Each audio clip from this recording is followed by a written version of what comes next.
I built skyscrapers. I built hospitals. I built the very foundation this city stands on. But the hardest lesson I ever learned, the one that nearly broke me, didn't happen on a construction site. It happened on a quiet Tuesday morning, right on the front steps of my son's multi-million-dollar Pennsylvania estate. It was a lesson about the people we let into our homes, the ones who smile at us across the dinner table while holding a knife behind their backs. If you're listening to this, I need you to understand something. Betrayal doesn't always roar. Sometimes it whispers. Sometimes it looks like a stainless steel lunchbox. If you've ever had a gut feeling that something wasn't right, that someone you loved was in danger, pay attention. Hit the like button, subscribe to the channel, and tell me in the comments where you are watching from today. Let's talk about the truth. It was a crisp, clear morning. I had driven over to Bradley's place just to drop off a file folder. It contained some old property deeds he needed for his architectural firm. Bradley is 35. He's my only son. I handed him the reins to the company 2 years ago, wanting him to take the legacy and make it his own. He married Monica 3 years ago. I'll admit I never quite warmed up to her. There was always a sharp edge beneath her polished exterior, a kind of cold calculation in her eyes. But Bradley loved her, and as a father you try to accept the person your child chooses. You try to believe the best. I stood on the expansive front porch, the morning sun glinting off the massive oak double doors. I raised my hand to knock, but before my knuckles even touched the wood, the door flew open. Monica burst out. She was frantic, her blonde hair slightly disheveled, a stark contrast to her usually immaculate appearance. She had a phone wedged between her ear and her shoulder, and she was arguing with someone in hushed, urgent tones. I said I need it delivered immediately. She hissed into the phone. No delays. Do you understand? She didn't even look at me. In her right hand she clutched a heavy stainless steel thermal lunchbox, the kind you'd use to keep soup hot for a 12-hour shift. Without missing a beat in her angry phone call, she shoved the heavy container forcefully against my chest. Here, take it, and do not drop it. She snapped clearly, mistaking me for some kind of courier or assistant Bradley might have sent. I stumbled back a step, catching the lunchbox reflexively. Monica, I said, my voice confused. She froze. The phone slipped from her shoulder, clattering onto the expensive stone porch. Her eyes snapped up to meet mine. I have seen fear in my life. I've seen the panic of a foreman when a beam slips. But the look on Monica's face was something entirely different. All the blood drained from her face in an instant, leaving her looking like a porcelain doll. Her eyes went wide with a raw, unadulterated terror. William? She gasped, her voice trembling. What? What are you doing here? I brought Bradley's files, I said, holding up the manila folder. I looked down at the thermal lunchbox in my hands. It was surprisingly heavy. What is this Bradley's lunch? For a split second, she couldn't speak. She was paralyzed. Then a frantic, almost violent energy overtook her. She lunged forward, her manicured hands grasping desperately for the handle of the lunchbox. Give it to me, she demanded, her voice shrill, completely devoid of her usual refined tone. That's not for you. It's a mistake. Give it back. Her sudden aggression triggered an instinct I hadn't felt in years. The instinct of a man who knows when a situation is volatile. I didn't think. I just reacted. I yanked the lunchbox out of her reach and spun around. William, she shrieked, scrambling after me. It's just dietary supplements, Bradley's smoothies. He needs them. Give them to me right now. I didn't answer. I reached my car, wrenched the passenger door open, and tossed the lunchbox onto the leather seat. I slammed the door shut and hit the remote lock on my key fob just as Monica slammed her hands against the window. William, open this door!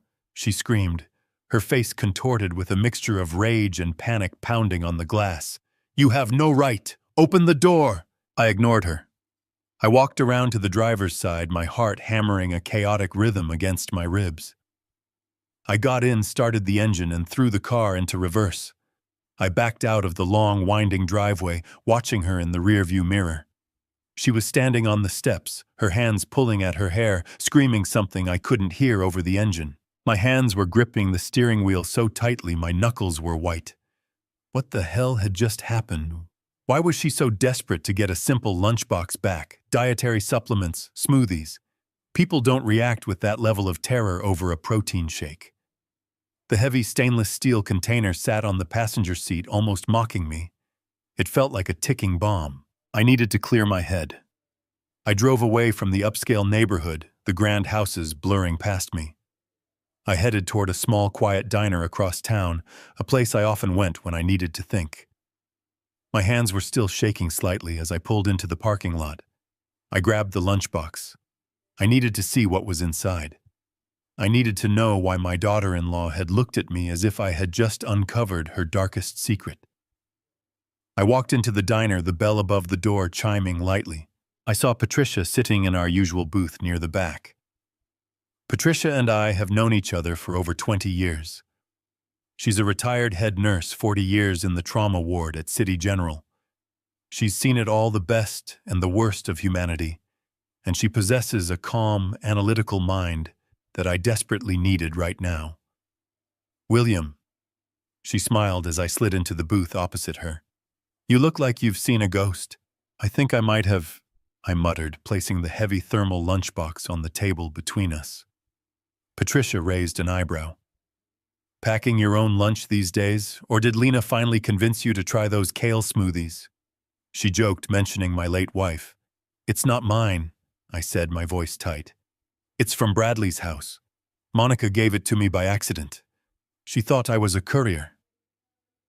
"Okay," Patricia said, slowly picking up on my tension. And when she realized it was me, she panicked. She physically tried to rip it out of my hands.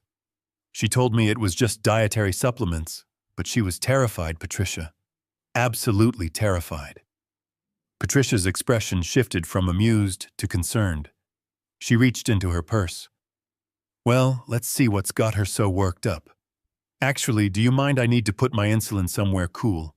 The AC in my car is acting up again." "Go ahead," I said. Patricia unscrewed the thick, insulated lid of the lunchbox. She peered inside. "There's no food in here," she noted, her brow furrowing.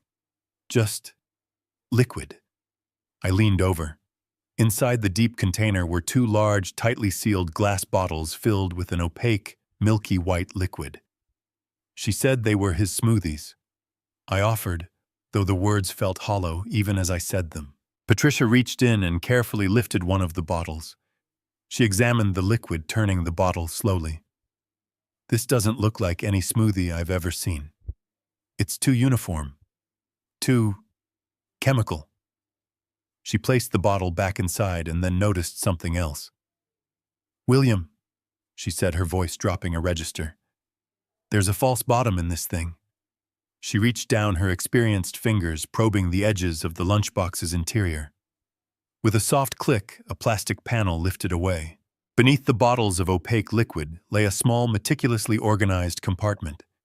Inside were 6 tiny amber glass vials. None of them had labels. Tucked neatly beside them was a precision medical dropper, the kind used for measuring exact microscopic doses. The air in the diner suddenly felt very cold. I stared at the hidden compartment, a heavy dread settling in my stomach. Dietary supplements didn't require hidden compartments and precision droppers. Patricia didn't say a word. Her face was set in lines of intense concentration. She reached into the compartment and carefully extracted one of the amber vials. She unscrewed the tiny black cap. She brought the vial close to her nose, sniffing cautiously. I watched her face closely. I expected confusion, maybe curiosity. Instead, I saw Patricia, a woman who had spent 40 years dealing with blood trauma and death without flinching, turn completely pale. All the color drained from her cheeks. Her eyes widened, focusing on the small vial in her hand. She didn't just sniff it. She carefully tipped the vial, letting a microscopic drop fall onto the very tip of her index finger. She rubbed it against her thumb, feeling the consistency, then brought it to her nose again. Her relaxed demeanor vanished instantly. She capped the vial with swift, sharp movements, and placed it back in the hidden compartment. She snapped the false bottom shut and slammed the lid of the lunchbox down. She looked at me, her eyes boring into mine. The panic I had seen in Monica's eyes was now reflected in Patricia's, but mixed with a horrifying certainty. "William," Patricia said, grabbing my forearm with a grip that bruised. Her voice was an urgent, terrified whisper. "Get Bradley to a hospital right now." "What? Why?" I asked, my voice rising. "What is it? I can't explain everything right now. I need a lab to confirm it," she said, her words rushing out. "But William, listen to me carefully. If you don't get him help, your son could die before the weekend. My daughter-in-law accidentally gave me my son's lunchbox." A retired nurse took one look at it and turned pale. "Get your son to a hospital right now." "Why?" I asked. "I can't explain, but if you don't, he could die." What I discovered at the hospital left me stunned. I stood on the expansive front porch of my son's multi-million-dollar Pennsylvania estate on a crisp Tuesday morning. I am 70 years old, a retired construction CEO who spent 40 grueling years turning dirt into a highly profitable empire. I built skyscrapers, commercial hospitals, and the concrete foundation this city proudly stands on today. 2 years ago, I proudly handed the reins of my company over to my 35-year-old son, Bradley. He married Monica 3 years ago. I never quite warmed up to her. There was always a sharp edge beneath her polished exterior, a cold calculation hidden deep in her eyes.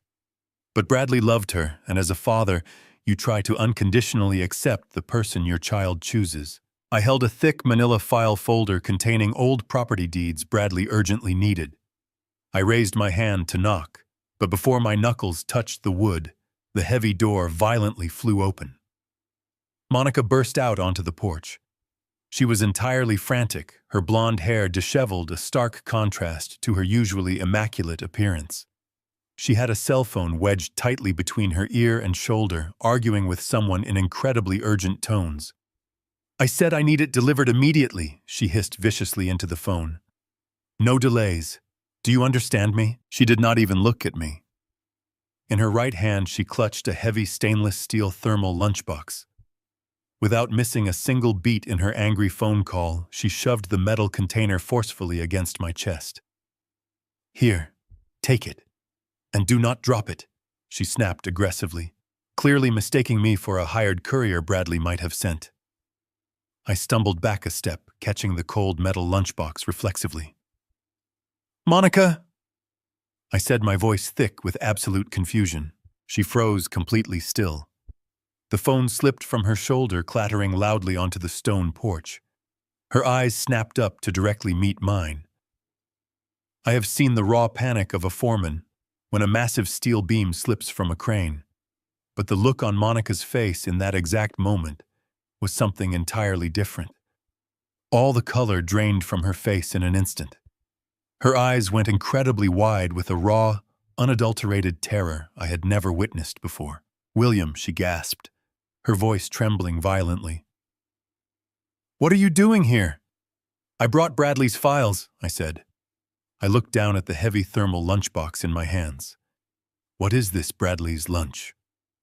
For a split second, she could not speak.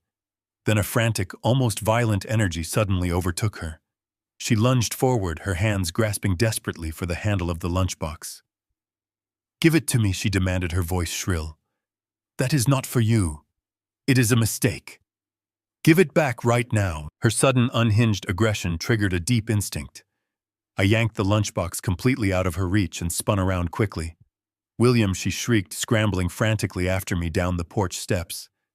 "It is just dietary supplements. Bradley's smoothies. He needs them. Give them to me right now." I did not answer her. I reached my car, wrenched the passenger door open, and tossed the lunchbox onto the leather seat. I slammed the door shut and hit the remote lock on my key fob, just as Monica slammed her hands against the tinted window. "William, open this door!" she screamed, her face contorted with a terrifying mixture of rage and panic, pounding her fists on the glass. "You have absolutely no right. Open the door." I ignored her completely. I walked around to the driver's side, got in, started the engine, and threw the car into reverse. I backed out of the long driveway, watching her intensely in the rearview mirror. She was standing on the steps, screaming something I could not hear. My hands were gripping the steering wheel so tightly, my knuckles were stark white. What the hell had just happened? Why was she so desperate to get a simple lunchbox back? Dietary supplements, smoothies. People do not react with that level of sheer terror over a protein shake. I drove away from the upscale neighborhood. I headed toward a quiet diner across town, a place I often went to think. My hands were still shaking slightly as I pulled into the parking lot. I grabbed the lunchbox. I needed to see what was inside. I walked into the diner, the bell above the door chiming lightly. I saw Patricia sitting in our usual booth near the back. Patricia and I have known each other for over 20 years. She is a retired head nurse, 40 years in the trauma ward at City General. She possesses a calm, analytical mind that I desperately needed right now. William. She smiled as I slid into the booth opposite her. You look like you have seen a ghost. I think I might have, I muttered, placing the heavy thermal lunchbox on the table between us. Patricia raised an eyebrow. Packing your own lunch these days, or did you finally try those kale smoothies? It is not mine, I said, my voice tight. It is from Bradley's house. Monica gave it to me by accident. She thought I was a courier. And when she realized it was me, she panicked. She physically tried to rip it out of my hands. She told me it was just dietary supplements, but she was absolutely terrified. Patricia's expression shifted to highly concerned. She reached into her purse. Well, let us see what has her so worked up. Actually, do you mind? I need to put my insulin somewhere cool. The air conditioning in my car is broken. Go ahead, I said. Patricia unscrewed the thick lid of the lunchbox. She peered inside. There is no food in here, she noted, her brow furrowing. Just liquid. I leaned over. Inside the deep container were 2 large, tightly sealed glass bottles filled with an opaque, milky white liquid. She said they were his smoothies, I offered. Patricia reached in and carefully lifted one of the bottles. She examined the liquid. This does not look like any smoothie I have ever seen. It is too uniform, too chemical. She placed the bottle back inside and noticed something else. William, she said, her voice dropping. There is a false bottom in this thing. She reached down her experienced fingers, probing the edges of the interior. With a soft click, a plastic panel lifted away. Beneath the bottles lay a small compartment. Inside were 6 tiny amber glass vials. None of them had labels.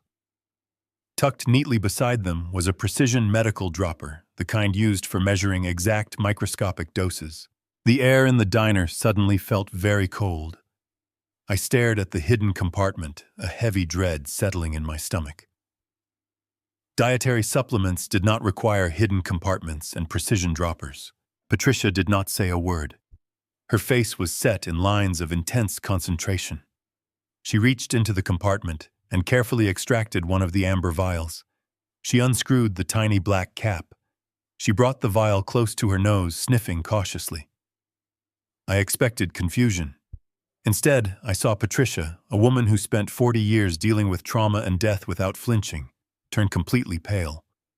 All the color drained from her cheeks. Her eyes widened, focusing on the small vial in her hand.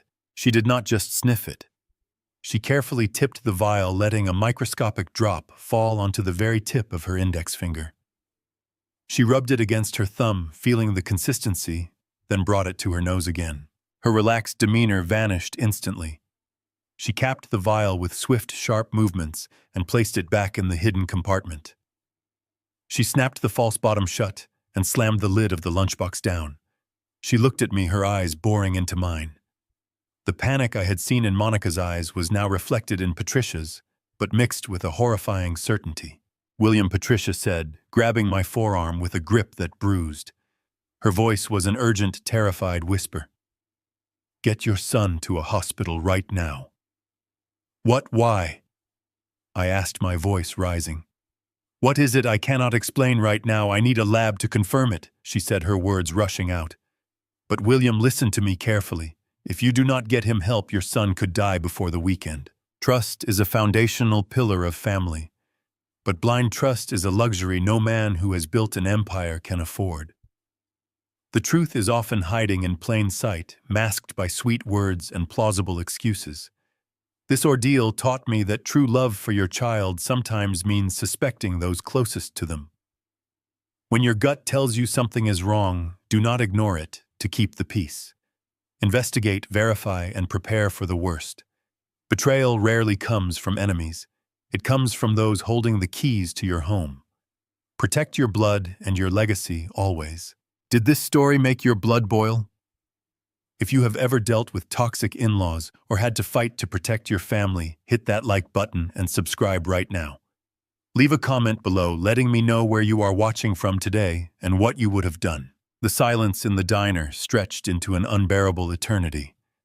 Patricia's fingers dug into my forearm with a desperate strength I did not know she possessed. I stared at her, trying to process the absolute gravity of her terrifying words. Die before the weekend. The phrase echoed in my mind, a horrifying loop that completely shattered my reality. This was not a dramatic exaggeration. Patricia was a woman of science, a veteran of the trauma ward who dealt in cold, hard facts. If she was terrified, I needed to be terrified. I did not ask another single question.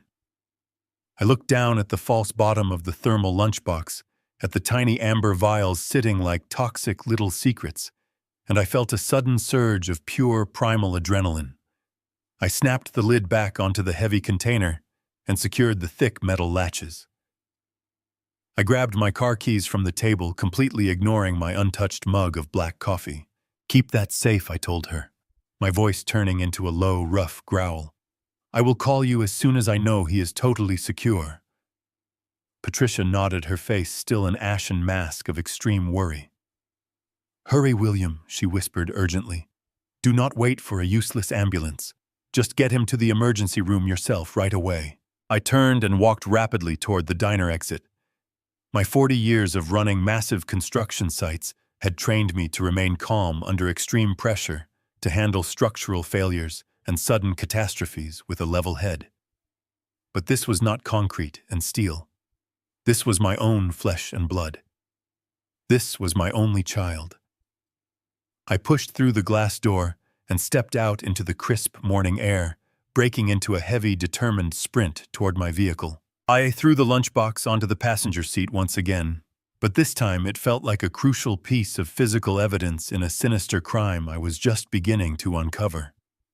I fired up the loud engine, my rough hands gripping the steering wheel with intense white-knuckled pressure. The tires squealed aggressively against the dark asphalt as I pulled out of the parking lot and merged directly into the heavy city traffic. My mind was racing 1,000 miles an hour, piecing together random fragments of the past few weeks that I had previously brushed off as normal stress. Bradley had been looking terribly tired lately. He had lost a lot of weight. Whenever we spoke on the phone, his responses seemed slightly delayed, his usually sharp wit dulled by a strange creeping lethargy. Monica had always blamed it heavily on the extreme demands of running the architectural firm. She claimed he was working too many late nights, managing too many complex structural projects, and simply refusing to rest properly. She played the flawless role of the highly concerned, attentive wife so perfectly that I had never questioned her false narrative. I had easily accepted her plausible lie because it was significantly easier than facing the horrifying dark alternative that now sat quietly on my passenger seat. The stressful drive to the commercial district was a terrifying blur. I wove aggressively through tight lanes, completely ignoring speed limits and angry honking horns. Every single red light felt like a direct personal attack. Every slow-moving delivery vehicle, a massive obstacle threatening my son's life. The skyline of the city, featuring several towering glass structures my own company had proudly built, rose steadily before me. Bradley's architectural firm occupied the top 2 floors of a highly modern, high-security commercial building right in the beating heart of downtown. I pulled up violently to the front entrance, completely ignoring the prominent painted signs that strictly prohibited civilian parking. I left the running car in the loading zone, violently killed the engine, and forcefully grabbed the heavy thermal lunchbox. I stormed through the revolving glass doors with a singular, ferocious, unstoppable purpose. The main lobby was a cavernous space of highly polished marble, expensive modern art and soft, relaxing ambient lighting. A young, bewildered security guard in a crisp, dark blue uniform stood defensively behind a massive wooden reception desk. He looked up rapidly as I approached, opening his mouth to politely ask for my visitor identification. I did not give him the chance. "I am William Harrison." I barked, my voice booming across the quiet lobby with the raw authority of a man who owned the very foundation under his feet. "I am going upstairs to see my son right now." Before the startled guard could formulate a response, I bypassed the security turnstiles, pushing through the executive gate with aggressive, undeniable force. I stepped into the elevator and slammed my palm against the button for the 20th floor. The ascent felt agonizingly slow. The smooth, mechanical hum of the modern elevator provided a highly jarring contrast to the frantic, chaotic pounding of my own heart. I watched the glowing digital floor numbers tick upward, sequentially, praying silently to whatever listening higher power existed that I was not dangerously too late. When the metal doors finally slid open with a soft, welcoming chime, I stepped out rapidly into the sleek, minimalist reception area of Bradley's prestigious firm. The young receptionist, a well-dressed woman, who clearly knew me from several previous friendly visits, offered a highly polite, welcoming smile. "Good morning, Mr. Harrison," she said quite cheerfully. "Bradley is currently working inside his private office. Would you like me to formally announce you?" I did not offer a single word in response. I walked straight past her curved, polished wooden desk, my heavy leather boots thudding loudly and aggressively against the pristine hardwood floor. "Mr. Harrison," she called out nervously, a sharp note of genuine alarm quickly entering her pleasant voice. I marched purposefully down the central hallway, easily passing several glass-walled conference rooms, where busy architects and creative designers looked up rapidly from their large drafting tables, clearly startled by my rapid, intensely purposeful stride. I absolutely did not care about maintaining professional decorum today. I did not care about creating a loud public scene. I only cared about reaching the large frosted glass door positioned at the very end of the long corridor. The shiny brass nameplate securely fastened there proudly read, "Bradley Harrison, Principal Architect." I did not even bother to knock respectfully. I raised my right leg and delivered a solid, highly forceful kick directly next to the metal door handle. The heavy glass door flew open instantly with a violent, shattering crash, slamming incredibly hard against the interior white wall and bouncing back slightly toward me. I rushed directly into the spacious, brightly sunlit office, the heavy metal lunchbox still clutched incredibly tightly in my trembling hand. "Bradley!" I shouted, my voice desperate, deep, and heavily commanding. What I saw instantly stopped me absolutely dead in my tracks. My son was sitting in his large leather executive chair, but he was certainly not working.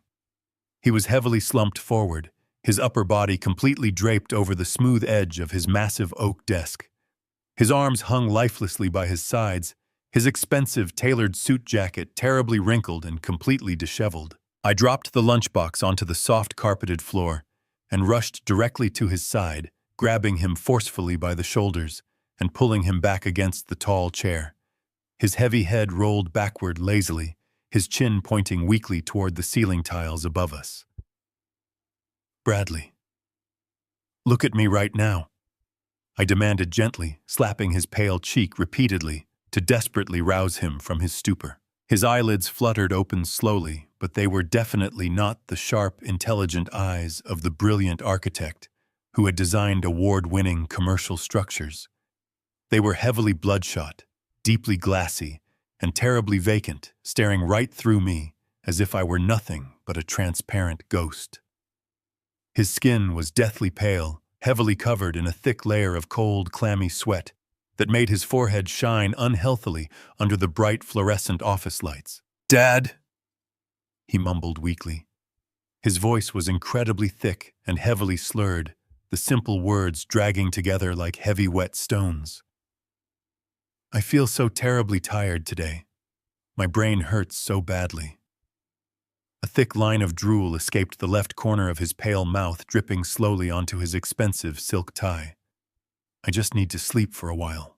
He tried to blink slowly, but his heavy eyelids immediately fluttered shut again, his chin dropping back down toward his chest, as he lost the incredibly brief, agonizing battle for basic human consciousness, right in front of my completely terrified eyes, leaving me standing there, holding my breath, in total, unadulterated fear, completely paralyzed by the horrific dark reality of what Monica had actually done to my beloved son. I hauled Bradley out of his heavy leather executive chair. His body was completely limp, essentially dead weight against my shoulder. I am a 70-year-old man, but the sheer adrenaline coursing through my veins gave me the physical strength of someone half my age.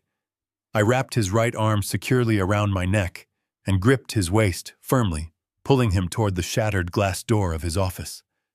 The brilliant architect who had designed incredibly complex structures was now stumbling blindly, his feet dragging awkwardly against the plush carpet. We moved out into the main corridor. The young receptionist I had passed earlier let out a sharp gasp, springing up from her desk, her hands flying to her mouth in total shock. Several other designers and junior architects rushed out of their conference rooms, their faces painted with extreme alarm as they watched their boss being practically carried down the hallway by his father. One young man stepped forward, frantically offering to call an ambulance. I barked at him to stand completely aside. Waiting for paramedics would waste precious, irreplaceable minutes. I told the terrified staff to open the main lobby doors and clear a direct path to the loading zone. They scrambled to obey my command, rushing ahead to hold the heavy doors wide open. We made it into the elevator. Bradley leaned heavily against the stainless steel wall, his head rolling to the side. He muttered something entirely incomprehensible, his chest rising and falling in shallow, ragged breaths. I held him upright, silently urging the elevator to descend faster.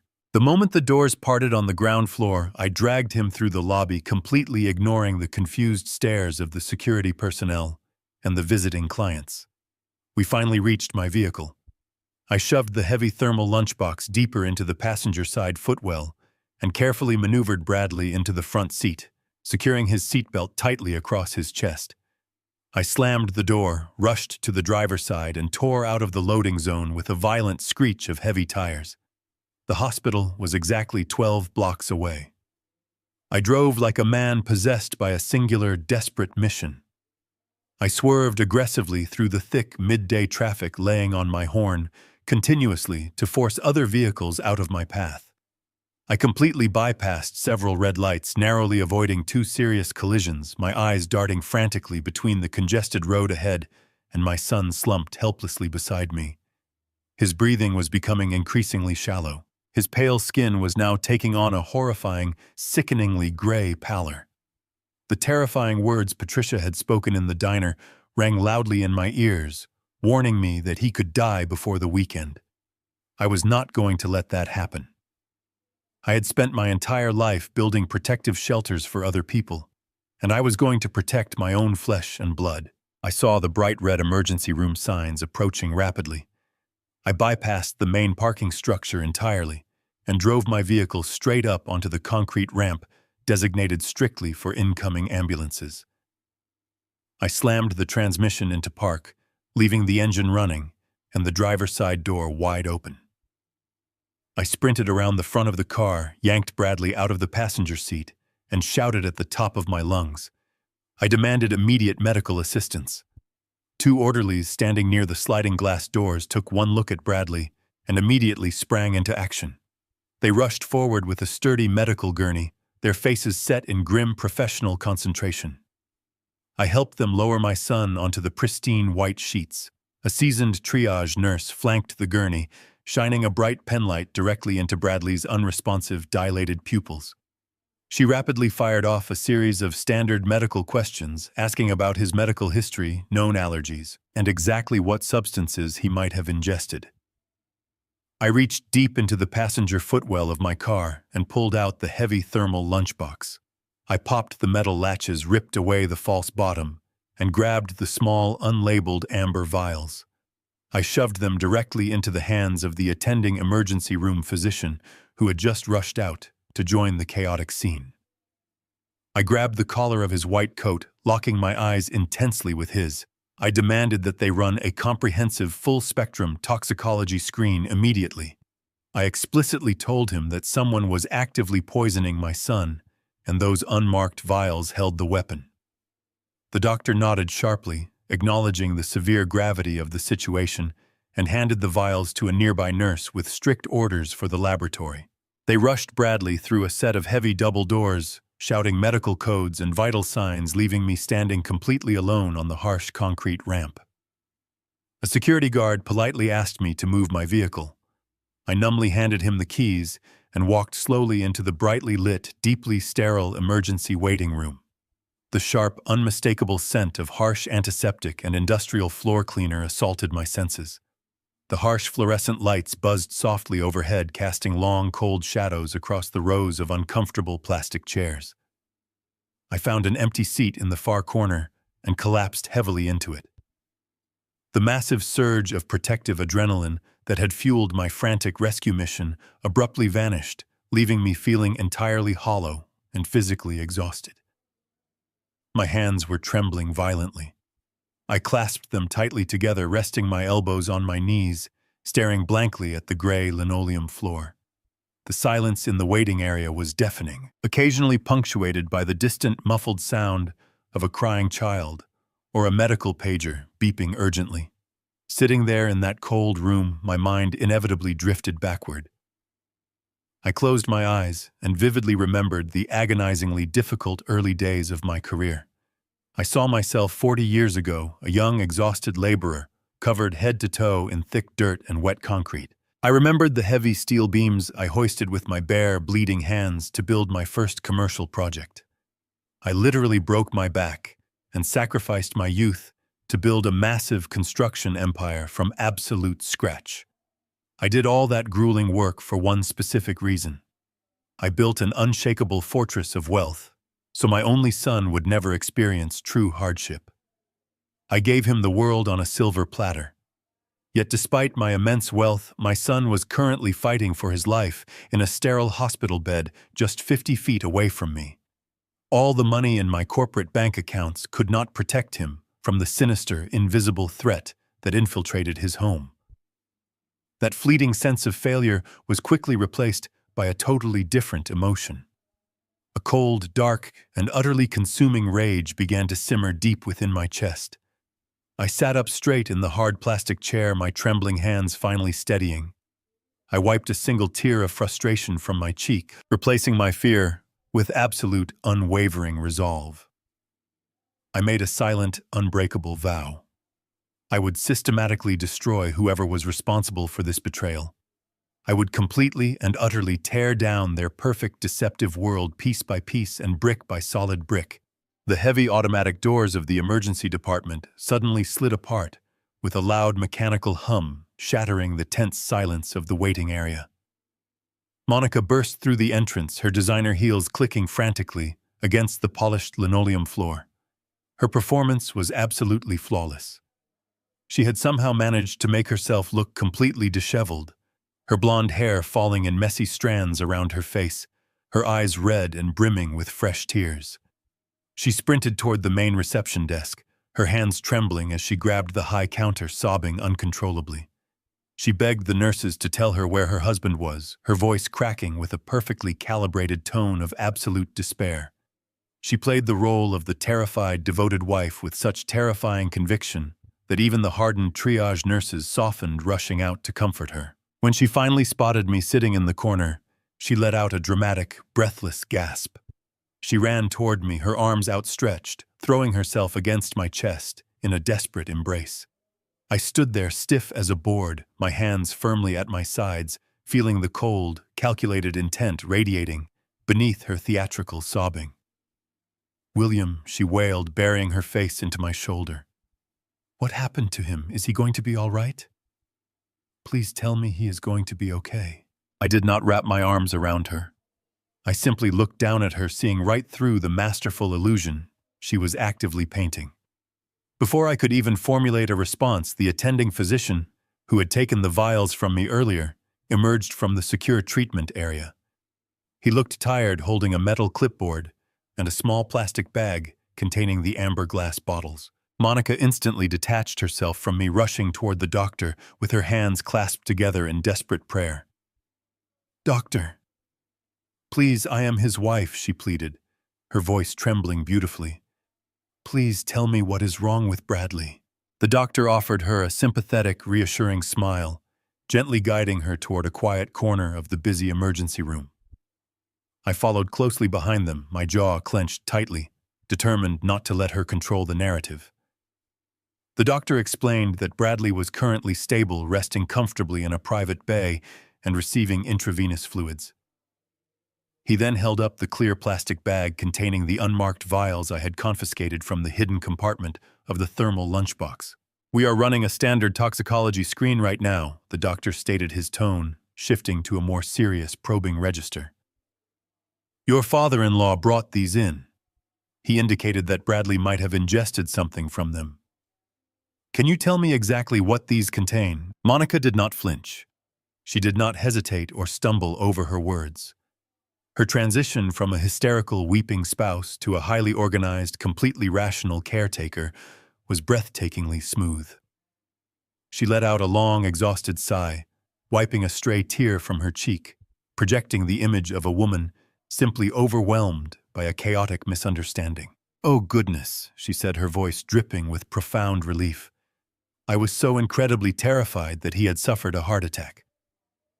"Doctor, those vials are absolutely nothing dangerous. They are his prescribed dietary supplements." She quickly reached into her expensive leather handbag and seamlessly produced a crisp, heavily embossed prescription pad, unfolding a detailed medical document with practiced ease. She handed the crisp paper directly to the attending physician. "Bradley has been suffering from severe, debilitating executive burnout for the past 6 months." Monica explained, her tone deeply earnest and highly professional. "The stress of running his architectural firm has completely ruined his sleep cycle and his nutritional intake. We finally went to a specialized holistic wellness clinic downtown. Those vials contain highly concentrated, customized doses of vitamin B12, magnesium, and a blend of imported cognitive enhancers. They are specialized nootropics designed to help him regain his energy and focus. The clinic compounds them specifically for his unique metabolic needs. That is why they do not have standard commercial pharmacy labels on the glass." I stared at her, my blood running completely cold. The lie was entirely airtight, supported by official-looking paperwork from an expensive, exclusive wellness center. She had clearly anticipated this exact scenario. She had built a robust, perfectly documented alibi for whatever dark chemical cocktail she was slowly pumping into my son's veins. The doctor took the folded paper from her hands, adjusting his glasses to carefully review the elegant letterhead and the complex list of natural ingredients and vitamin complexes printed on the page. He read through the clinical jargon, his posture visibly relaxing with every passing second. The deep lines of concern on his forehead smoothed out entirely, convinced by the official documentation and Monica's remarkably steady, confident explanation. I stepped forward, unable to contain the burning frustration building rapidly inside my chest. "Doctor, that is a complete fabrication," I stated firmly, pointing a shaking finger directly at her. "My friend is a retired head nurse with 40 years of trauma experience." She examined that liquid. She told me it was incredibly dangerous. Monica hid those vials in a secret compartment inside a heavy thermal container. "People do not hide basic vitamins in false bottoms." The doctor looked up from the paperwork, his gaze shifting back and forth between my angry, flushed face and Monica's picture-perfect expression of long-suffering patience. "Well, sir," the doctor began, his tone now adopting that gentle, slightly patronizing cadence medical professionals use when dealing with highly agitated family members. "We have just received the initial results from the rapid toxicology panel. The standard drug screen came back completely clean. There are absolutely no narcotics, no heavy metals, and no common acute poisons present in his bloodstream at this time." He handed the prescription document back to Monica, offering her another sympathetic nod.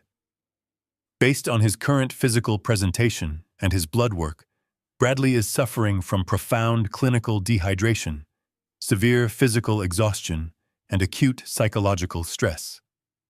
His electrolyte levels are dangerously low, which perfectly explains the lethargy, the confusion, and the slurred speech you witnessed at his office.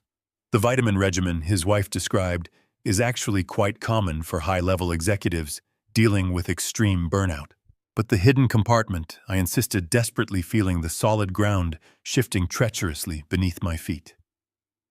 You have to send those specific vials out for a deep chemical analysis. A standard drug screen will not catch a custom synthetic compound. I appreciate your deep concern, sir, the doctor replied, his voice growing noticeably firmer, clearly signaling that the medical investigation was officially concluded. But we treat the patient based on clinical evidence, not suspicions. Your son simply needs rest fluids and a significantly reduced workload. We will keep him here for observation for a few more hours, but he is fundamentally safe. When the doctor left, Monica's entire demeanor instantly shifted. Her tragic weeping posture completely vanished. She squared her shoulders, the artificial warmth rapidly draining from her beautiful face. Her eyes went absolutely dead, staring at me with cold, calculating stillness. William, you are quickly becoming dangerously paranoid. You suffocate him now.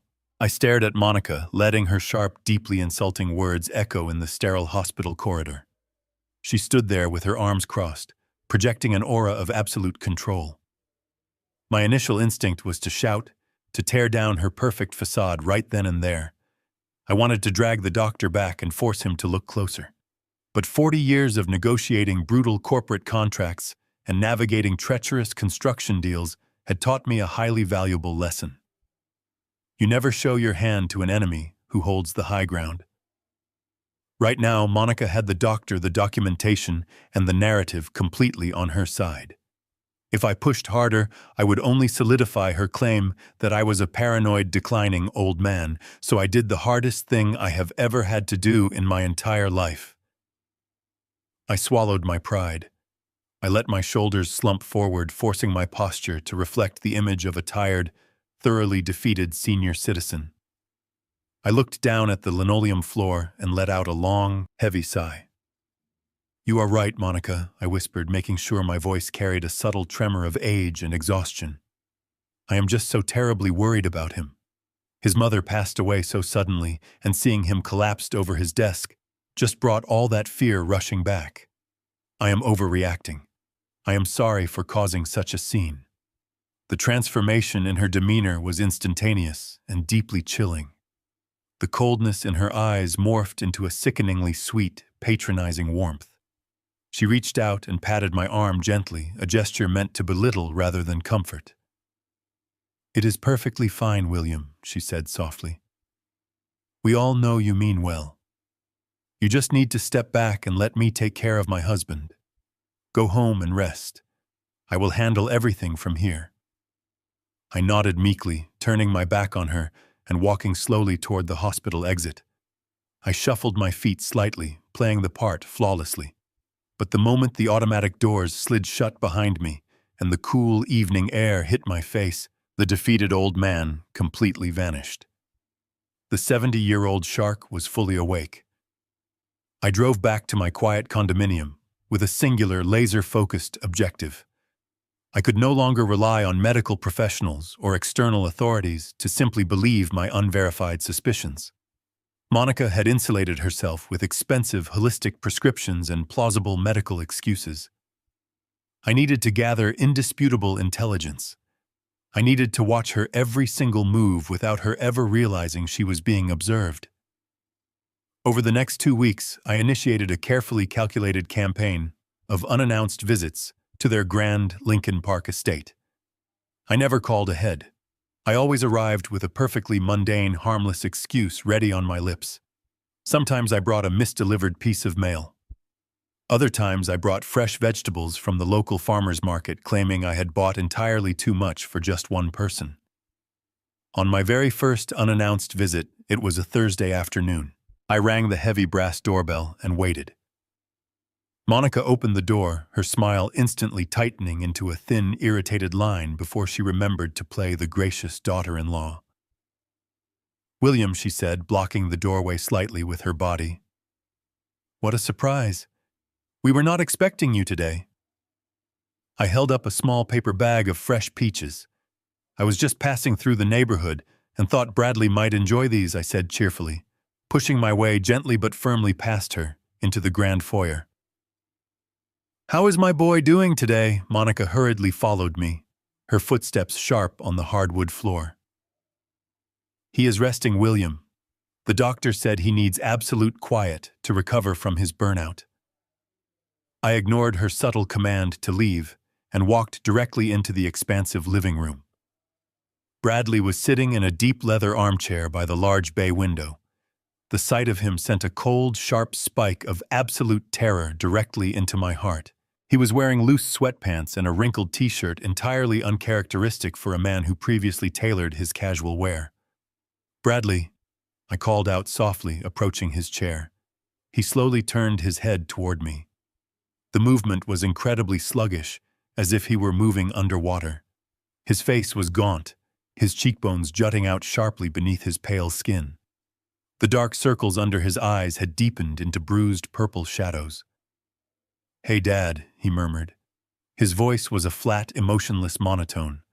He did not attempt to stand up or offer a handshake. He just stared at me with completely vacant, deeply unfocused eyes.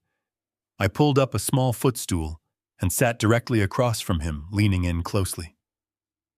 "How are you feeling, son? Are you getting any of your strength back?" He blinked slowly, his brow furrowing as if trying to process a highly complex mathematical equation. "I am just so tired." He slurred the words, dragging heavily against each other. "My head feels like it is completely stuffed with thick cotton. I cannot seem to concentrate on a single thought." I glanced over my shoulder. Monica was standing in the arched doorway of the kitchen, watching our interaction with intense, hawkish vigilance.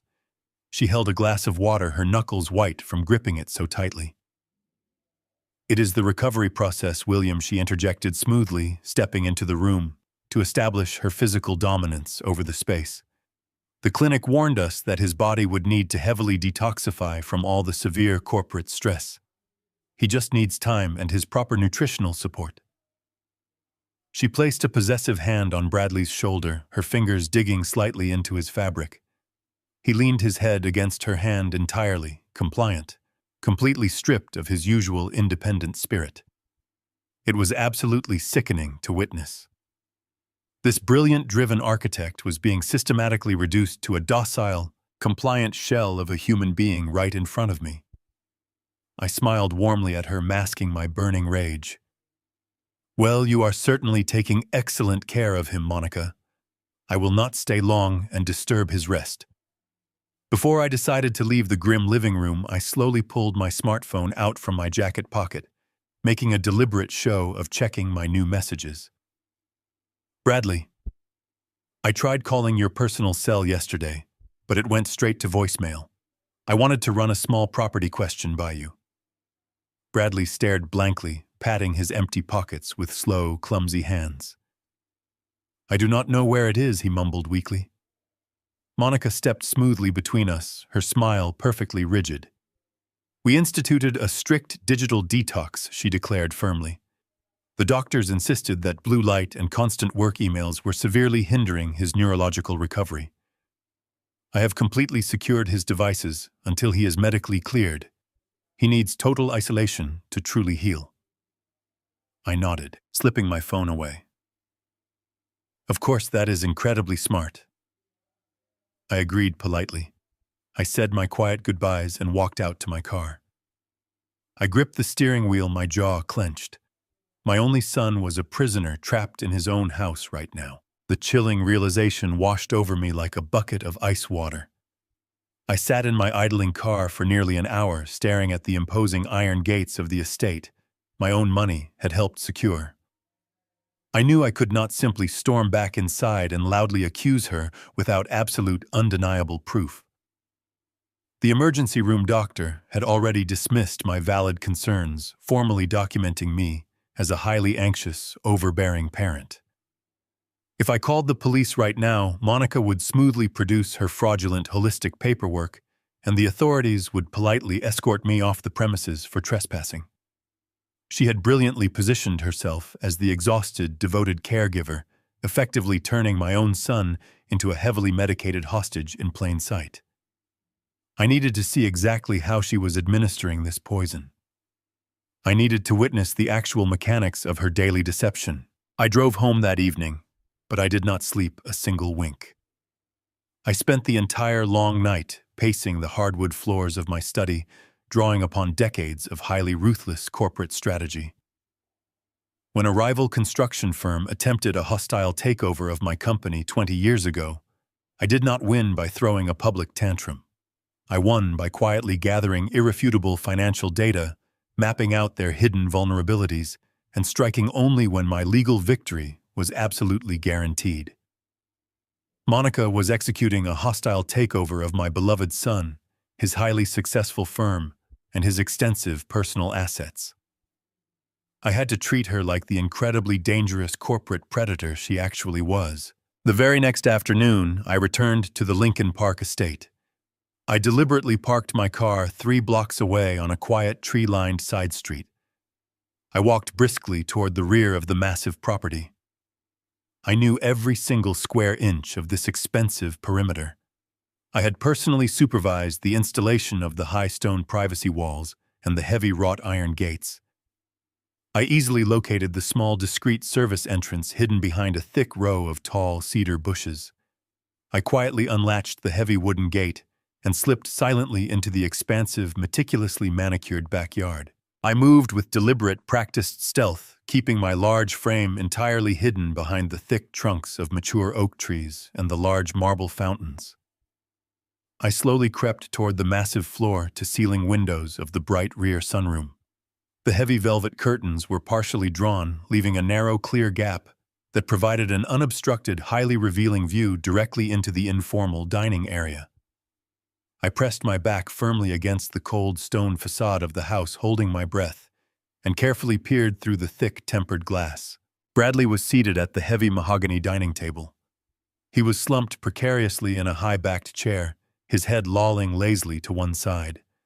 He looked even worse than he had the previous day. His complexion was a terrifying, sickly shade of gray, and his arms rested limply on the polished wood surface like broken branches. Monica was standing directly beside him. On the table, sitting perfectly under the bright glow of the crystal chandelier, was the exact same heavy stainless steel thermal lunchbox I had intercepted on the front porch just days earlier. I watched with a rapidly beating heart as she calmly unscrewed the thick metal lid. She did not pull out a healthy, nutritious meal. She did not produce fresh fruit or a balanced salad. Instead, she carefully extracted one of the large, tightly sealed glass bottles I had seen in the diner. Even from my hidden vantage point outside the thick glass, I could easily recognize the opaque, milky white liquid sloshing sluggishly inside the heavy container. It did not look like any natural health smoothie. It looked incredibly dense, highly chemical, and deeply unnatural. Monica poured the thick, cloudy liquid into a tall glass. She then reached into the deep pocket of her designer cardigan. I strained my eyes, pressing my face closer to the cold window pane. She pulled out a tiny, dark amber vial and a small medical dropper.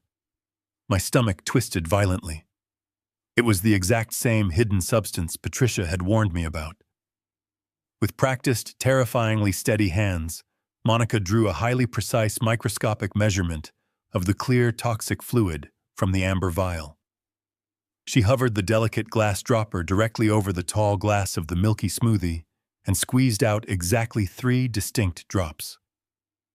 She stirred the contaminated mixture slowly, with a long silver spoon, the metal clinking softly against the glass in a rhythmic, deeply sinister melody. She picked up the heavily laced drink and moved closer to my helpless son. "Bradley, darling, it is time for your afternoon nutrition," she cooed softly. Even through the thick window, I could easily read the sickly sweet, heavily exaggerated shape of her smiling lips. She placed her left hand gently on the back of his neck, her manicured fingers twisting into his dark hair, forcing his heavy head to remain upright. She brought the edge of the glass directly to his pale lips. Bradley weakly turned his head away, his face contorting in a brief flash of genuine physical revulsion.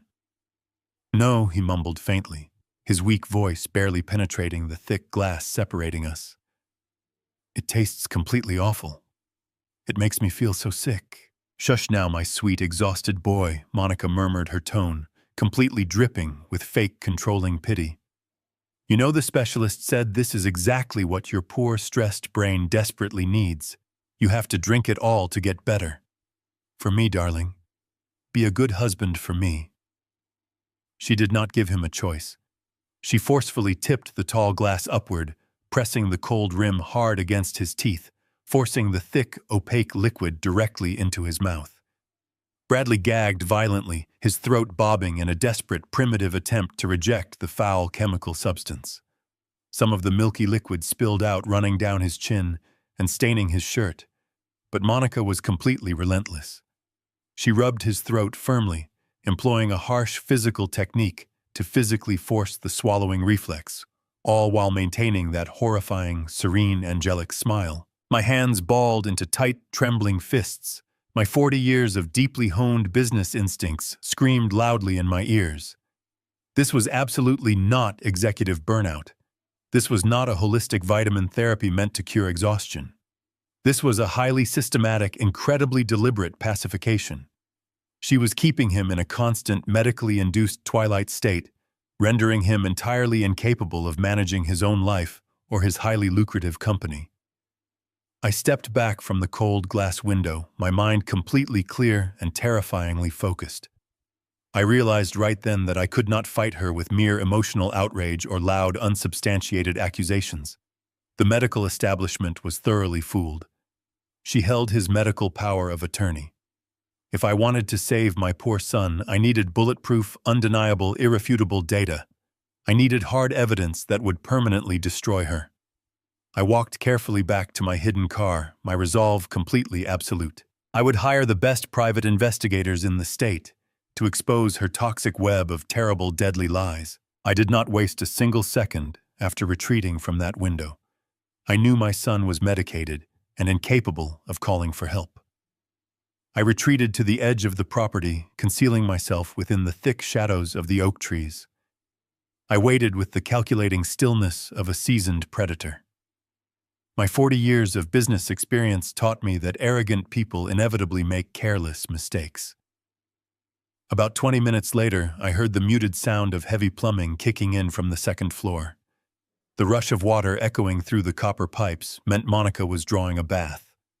I knew her daily routines from my previous visits. A bath for Monica was a prolonged, luxurious affair that would easily occupy her for half an hour. This was my golden window of opportunity. I moved swiftly and silently across the manicured lawn.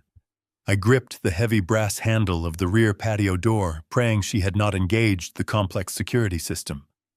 The handle turned smoothly. I slipped inside, the thick soles of my boots muffled by the plush Persian rugs decorating the hardwood floors. The house was deathly quiet save for the rushing water upstairs. I navigated the familiar layout with extreme caution, passing the dark living room, where Bradley was likely still slumped in his induced twilight sleep. I bypassed him entirely, forcing my heart to harden against the painful sight of my broken son. My immediate target was the massive custom marble kitchen island. Monica treated this central space as her personal command center, constantly organizing her life, managing the household, and apparently plotting her hostile corporate takeover. I approached the island, my eyes scanning the pristine surface. It was mostly clear, displaying only a bowl of fresh fruit and a stack of wide-rolled architectural blueprints. These thick paper tubes belonged to Bradley, representing highly lucrative commercial projects his firm was currently bidding on. But something about their placement felt incredibly deliberate. They were stacked far too neatly for a man supposedly suffering from severe executive burnout.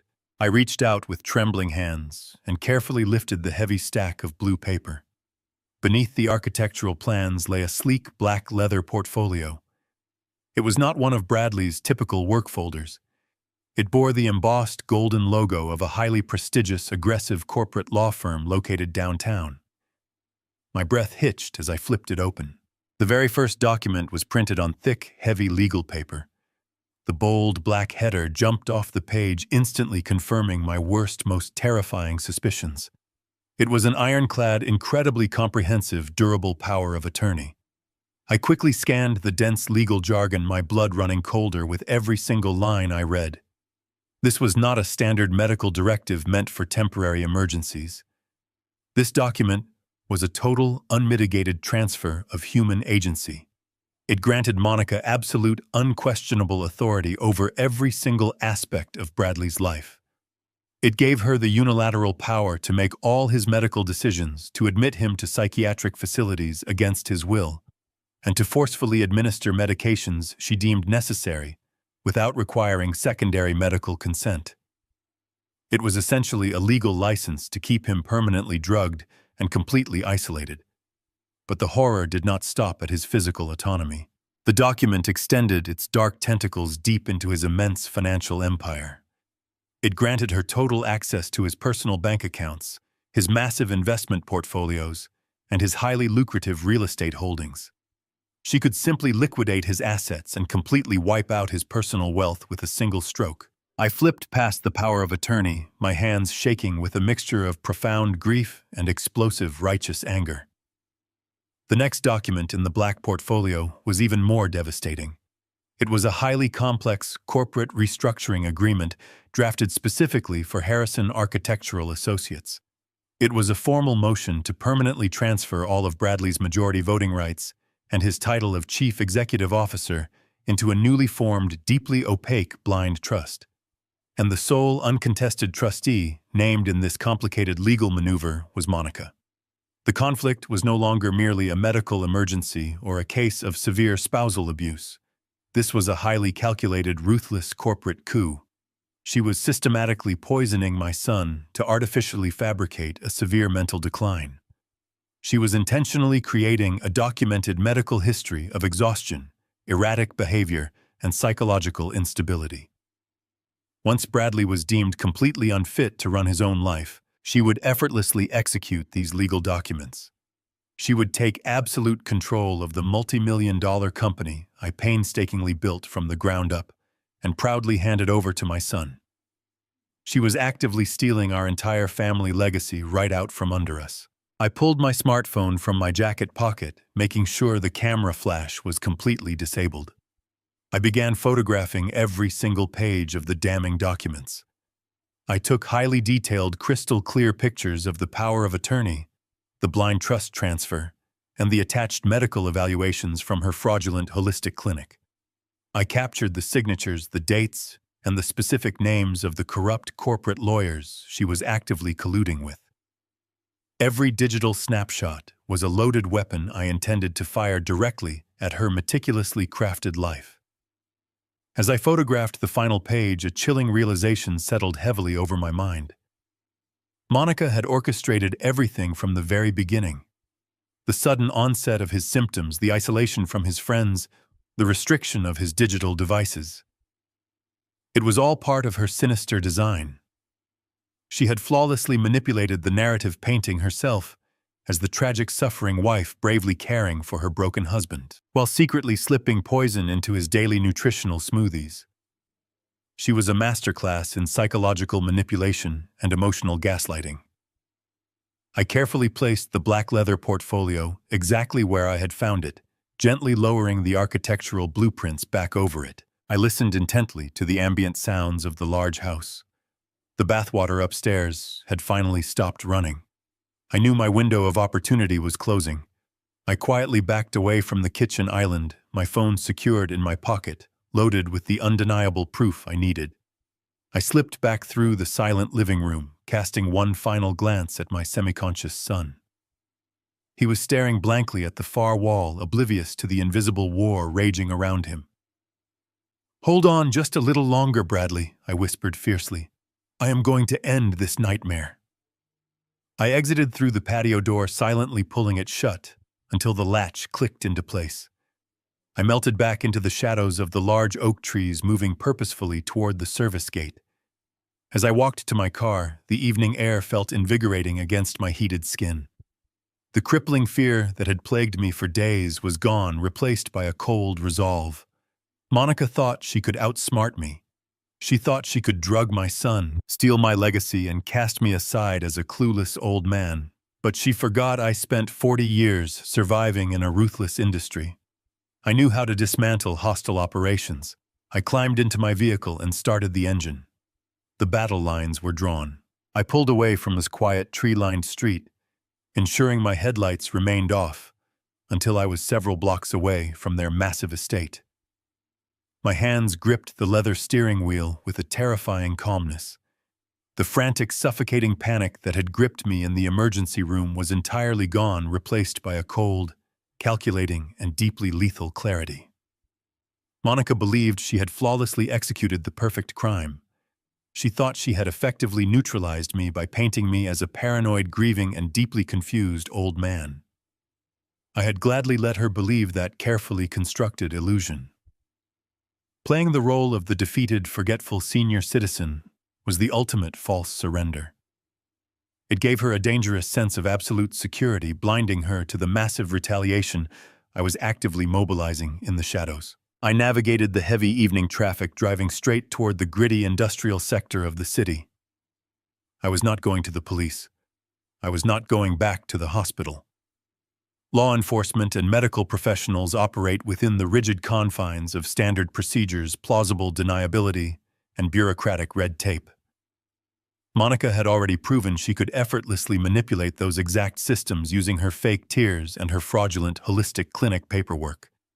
To dismantle a ruthless, highly organized predator, I needed someone who operated entirely outside those predictable constraints. I needed a ghost. I reached into my jacket, pulled out my secured secondary phone, and dialed a number I had not used in over a decade. The line rang 3 times before a deep, gravelly voice answered without a formal greeting. "Thomas," I said, my voice steady and commanding.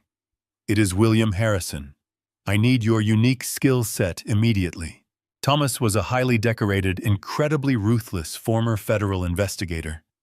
20 years ago, when my construction empire was facing severe, completely illegal extortion attempts from a highly corrupt labor union, Thomas was the man who quietly dismantled their entire operation. He did not use standard subpoenas or polite interviews.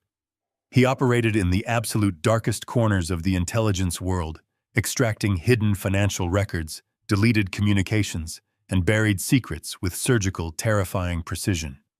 He owed me a significant favor, and I was finally calling it in. We met an hour later in the dimly lit, completely soundproofed back room of a private cigar lounge downtown. Thomas sat across from me in a heavy leather chair. He was a broad, imposing man with sharp, analytical eyes that missed absolutely nothing.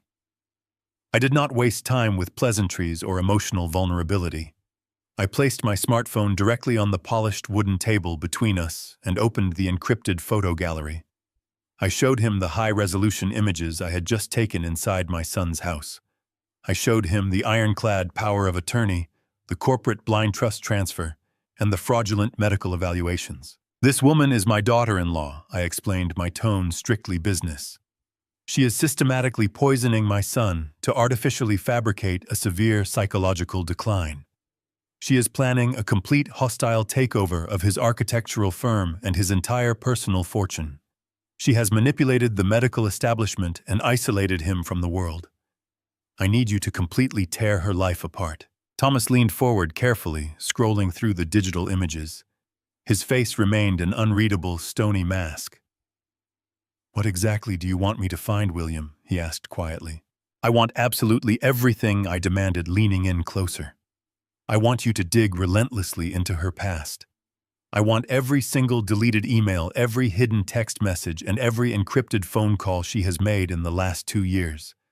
I want you to trace every dollar she has ever spent. Dig into her background before she met Bradley.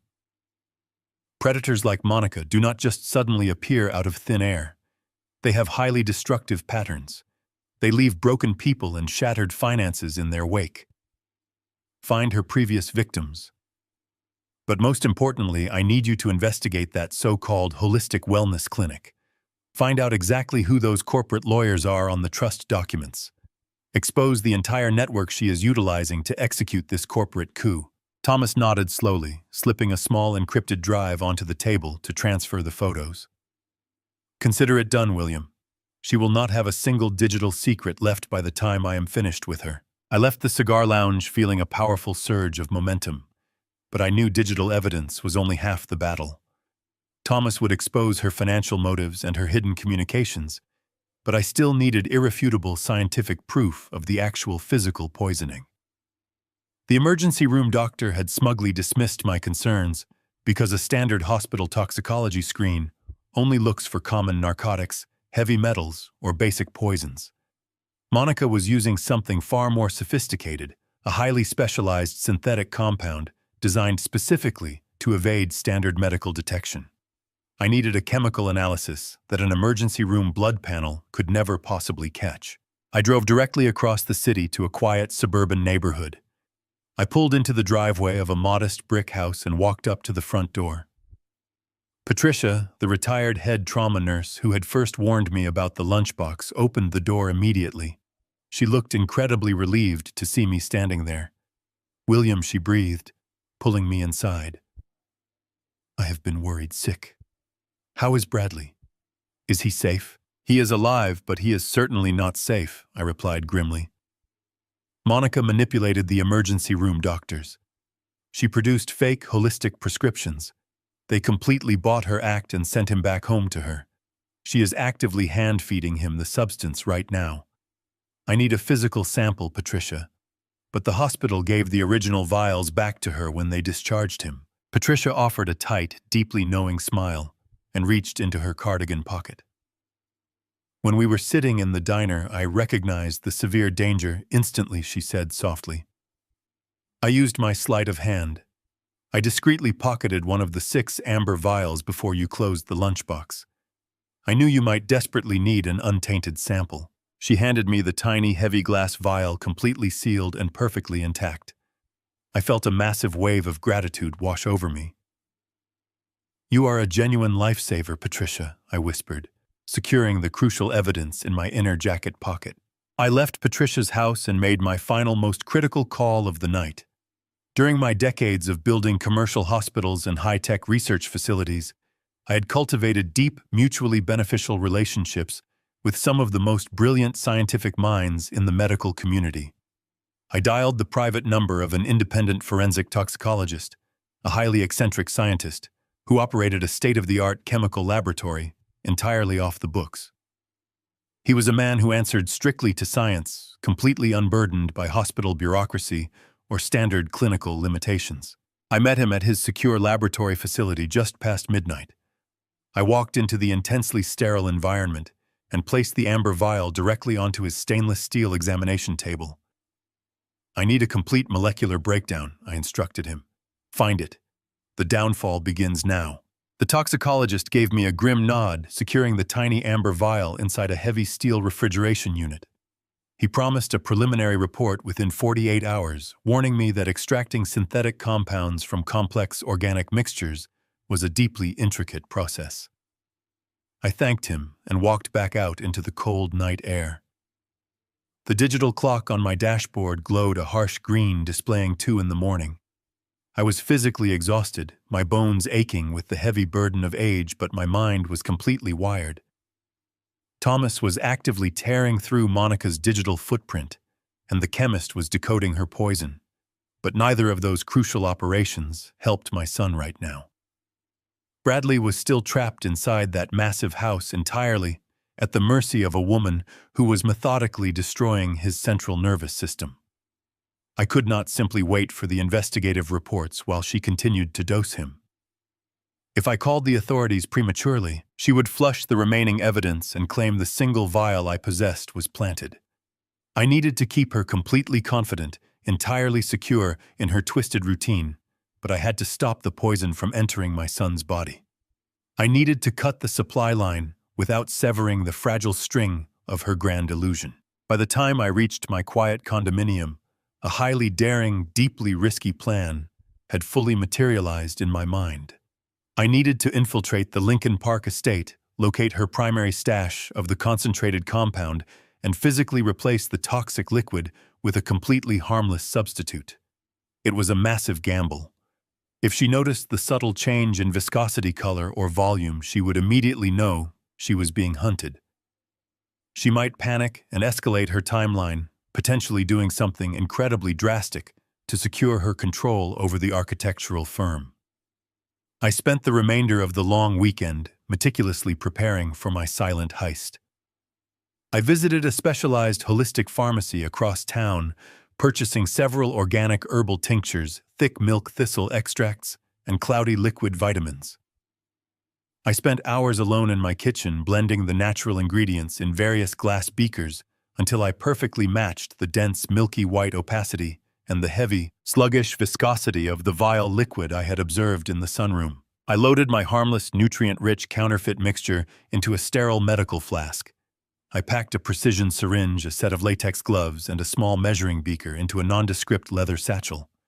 My final piece of vital equipment was a heavy brass key resting at the bottom of my desk drawer.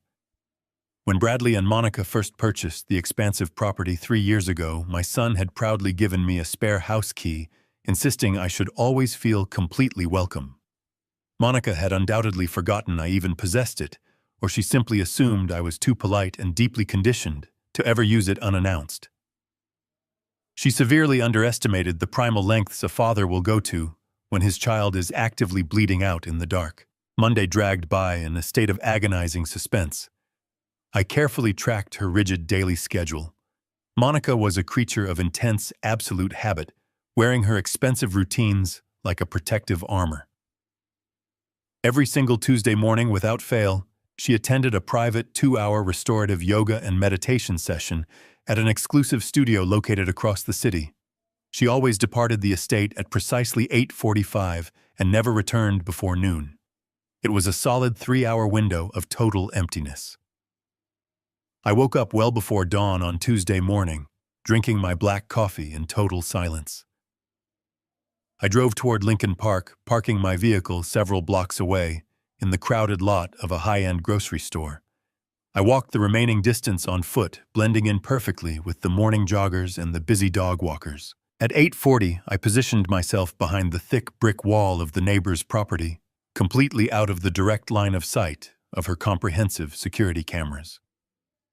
5 minutes later, the heavy iron driveway gates swung open with a smooth mechanical hum. Monica's sleek black luxury sport utility vehicle rolled out onto the pristine pavement. I watched her perfectly styled hair through the tinted glass as she turned down the long avenue, driving away to find her inner peace while actively leaving a nightmare behind. I waited exactly 10 agonizing minutes to ensure she had not forgotten something trivial and turned back around. When the street remained completely silent, I moved with rapid, calculated precision. I approached the heavy mahogany front door, retrieving the cold brass key from my leather satchel. My heart hammered aggressively against my ribs, a loud, frantic drumbeat echoing in my own ears. I slid the metal key into the intricate lock. It turned with a heavy, satisfying click. I pushed the door open and stepped quickly into the grand, sunlit foyer, immediately pulling the door softly shut behind me. The massive house was entirely silent, possessing the heavy, muted stillness of a museum. I pulled the tight latex gloves onto my hands, the sharp snap of the rubber sounding incredibly loud in the quiet space. I walked past the formal living area, completely ignoring the expensive modern art and the plush designer furniture. I headed straight for the massive open-concept kitchen. I knew Monica kept the large milky bottles in the thermal lunchbox when she was actively feeding him, but she had to maintain a larger bulk supply, somewhere highly discreet, but easily accessible. I systematically moved through the custom wooden cabinetry, bypassing the fine china and the imported crystal glasses. I reached the deep walk-in pantry, located just behind the commercial-grade refrigerator. It was a meticulously organized space lined with matching glass containers of organic grains, expensive imported teas, and rows of high-end nutritional supplements. I dropped to my knees, scanning the bottom shelves, searching for anything out of place. Tucked far away in the darkest back corner, cleverly concealed behind several large, bulky boxes of loose-leaf chamomile tea, sat a sleek, unmarked black lockbox. It was secured by a basic 4-digit combination dial. I paused, my mind racing through the mathematical possibilities. Monica was deeply vain and entirely self-obsessed. She would use something she deemed highly significant to her own personal narrative. I slowly dialed the exact date Bradley had officially signed the preliminary corporate documents making her the vice president of the architectural firm. The heavy metal clasp immediately released with a soft, incredibly distinct click. I opened the black lid, holding my breath in pure anticipation. Inside the dark container sat 3 large, thick glass bottles filled with the exact same opaque, milky chemical liquid. I unzipped my leather satchel and pulled out the sterile medical syringe and my flask of harmless herbal substitute. My hands were shaking so violently I could barely grip the smooth plastic barrel. I extracted exactly 50 milliliters of the concentrated synthetic poison and meticulously injected exactly 50 milliliters of the harmless mixture back into her large glass bottle. I repeated this tense process for every bottle, ensuring my son would finally wake up soon. I carefully closed the sleek black lockbox, ensuring the 4-digit combination dial was scrambled back to a completely random sequence. I pushed the heavy container deep into the dark corner of the walk-in pantry, meticulously rearranging the bulky boxes of organic chamomile tea to perfectly conceal my daring intrusion.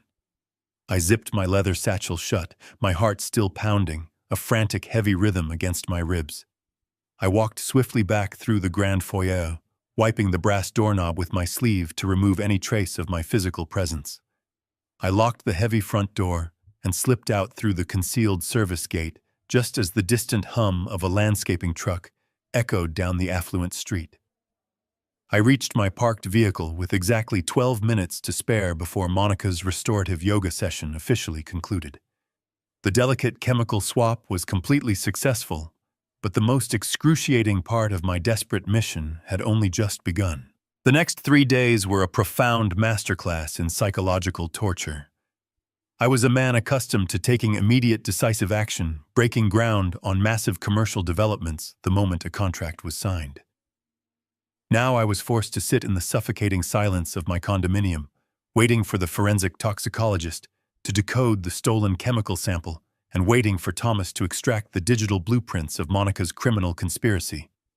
Every single hour felt like a grueling eternity. I had to maintain the perfect illusion of the defeated, overbearing father. I called Monica every afternoon, playing the role of the anxious senior citizen, politely asking for brief supervised visits with my ailing son.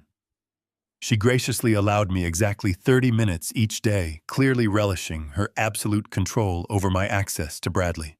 When I arrived for my daily visits, the atmosphere in the Lincoln Park estate was deeply suffocating. Monica played the role of the devoted, exhausted caretaker to absolute perfection. She greeted me at the door with a perfectly practiced, weary smile, speaking in hushed, dramatic tones about how difficult the neurological recovery process was proving to be. I forced myself to nod sympathetically, swallowing the acidic bile of pure hatred that rose in my throat every time she touched his shoulder or smoothed his hair. I sat in the living room watching her hand him the tall glasses of the thick, milky liquid. She watched him swallow every single drop, entirely unaware that she was now feeding him harmless milk thistle and organic vitamins instead of her highly concentrated synthetic poison. I watched Bradley with a deeply guarded, intense vigilance, terrified that my counterfeit mixture might somehow harm him, or that a sudden chemical withdrawal might trigger a severe medical crisis. But by the second afternoon, I began to notice a profound, truly miraculous shift.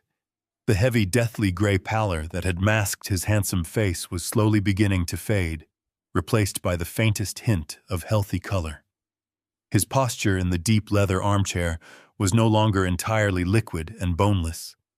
He was sitting slightly more upright, his hands gripping the armrests, with a weak but deliberate intent. The thick, foggy veil covering his eyes was gradually lifting, revealing brief, agonizing flashes of profound confusion and deep underlying terror.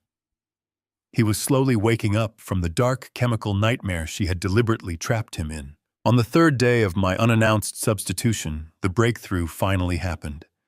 I arrived at the estate just as a heavy afternoon rainstorm began to lash violently against the tall glass windows. Monica was highly agitated, complaining bitterly about a delayed delivery of expensive catering for an upcoming social luncheon she was planning.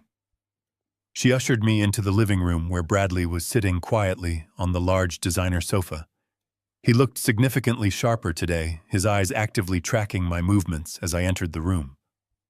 The vacant stare was completely gone, replaced by a frantic darting and incredibly desperate anxiety. "I need to go speak directly with the delivery driver at the front gate," Monica announced sharply, checking her designer watch with deep irritation. "Watch him for 2 minutes, William. Do not let him try to stand up. He is still incredibly weak." She turned on her heel and marched out of the room, her heavy footsteps echoing down the long hallway toward the front entrance. The moment the heavy mahogany door clicked shut behind her, the entire atmosphere in the living room shifted dramatically. Bradley's head snapped up. He looked directly into my eyes, and for the first time in several weeks, I saw the brilliant, driven architect I had raised. The heavy chemical lethargy was entirely gone, leaving behind a raw, unfiltered, and deeply visceral panic. He leaned forward awkwardly, his hands reaching out to grab my forearm with a weak, heavily trembling grip. "Dad," he whispered. His voice was incredibly raspy, thoroughly stripped of its usual confident resonance, but the words were sharp and undeniably clear. "My head. Dad. My head feels so incredibly strange. It is like a thick, heavy fog is suddenly breaking apart." I leaned in close, keeping my eyes fixed firmly on the hallway archway, acutely aware that Monica could return at any given second. I gripped his trembling hands securely in mine, squeezing them with quiet, desperate strength to anchor him to reality. "I am right here, Bradley," I murmured softly, my voice tight with heavily suppressed emotion. "I am right here with you." He swallowed hard, his eyes wide with a terrifying dawning realization of his deep physical captivity. "Dad, she will not let me leave." He choked out his words, rushing together in a desperate, hushed, and completely terrified plea. "She locks the doors. She took my phone away. Every time I drink what she gives me, the darkness comes right back. I cannot think properly. I cannot fight her at all. Please, Dad, you have to help me right now." My heart shattered into a million jagged pieces, hearing the absolute terror in my strong son's voice. The explicit confirmation of her unimaginable cruelty was a physical blow directly to my chest. But I could not afford to break down. I could not alert her to his rapidly returning lucidity. I leaned my forehead gently against his, projecting every single ounce of my formidable strength into his weakened body. "Hold on, son," I whispered with fierce, unyielding conviction, matching the quiet intensity of his desperate plea. "Just hold on a little bit longer. Do exactly what she says. Drink whatever she hands you without a fight. Do not let her know you are waking up. Daddy is fixing this. I promise you, I will completely end this nightmare." The sound of the front door opening echoed loudly. Monica's heels clicked rapidly. I instantly let go of his hands and leaned back, replacing my intense expression with a soft, clueless smile. Bradley slumped backward intelligently, mimicking his previous stupor, just as she glided back into the room. My secure phone vibrated heavily in my pocket. It was a message from Thomas. He had successfully found absolutely everything. The agonizing period of waiting was finally over. It was finally time to utterly destroy her. I left the Lincoln Park estate that afternoon, with my heart pounding, a steady rhythm of impending vengeance. I walked down the long driveway, keeping my posture slightly hunched and my steps perfectly slow to maintain the illusion for the security cameras. The moment I reached the safety of my vehicle, I locked the doors and pulled out my secure phone. The message from Thomas was brief, but it carried the weight of absolute victory. He had the financial records, the deleted emails, and the undeniable proof of her entire corporate conspiracy. But before I could even reply to his encrypted text, a second notification flashed across my screen. It was the private number of the independent forensic toxicologist. The preliminary molecular analysis of the stolen amber vial was finally complete. I started the engine and merged into the heavy Chicago traffic, driving straight toward the secure laboratory facility on the outskirts of the city.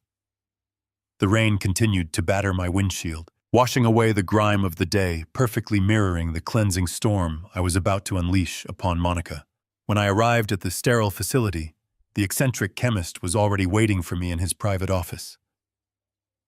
He did not offer a polite greeting or a comforting smile. He simply slid a thick, bound manila folder across the polished metal desk. His face was drawn tight with professional grimness and a deep underlying disgust.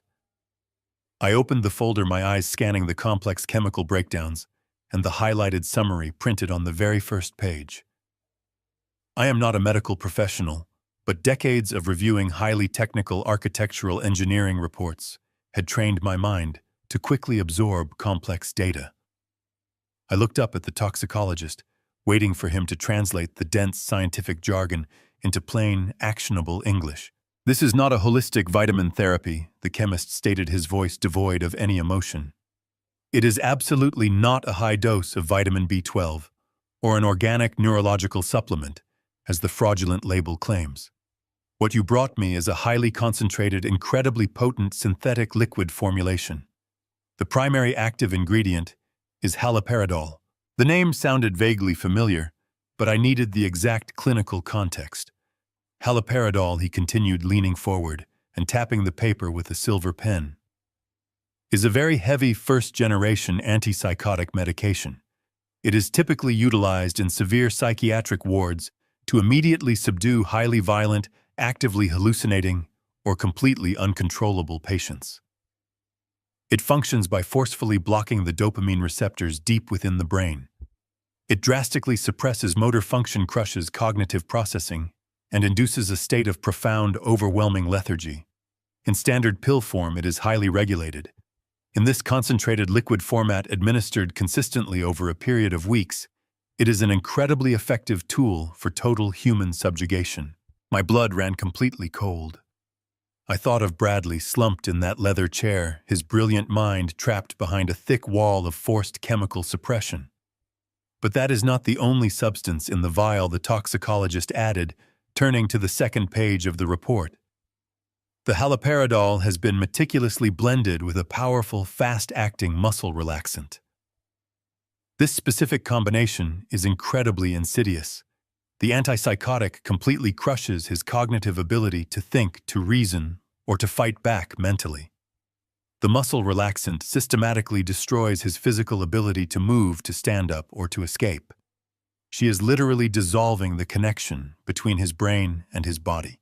The sheer, unadulterated evil of her methodology hit me with the force of a freight train. Monica was not trying to murder my son. If she simply wanted him dead, she could have easily administered a fatal overdose on the very first night and played the role of the grieving widow.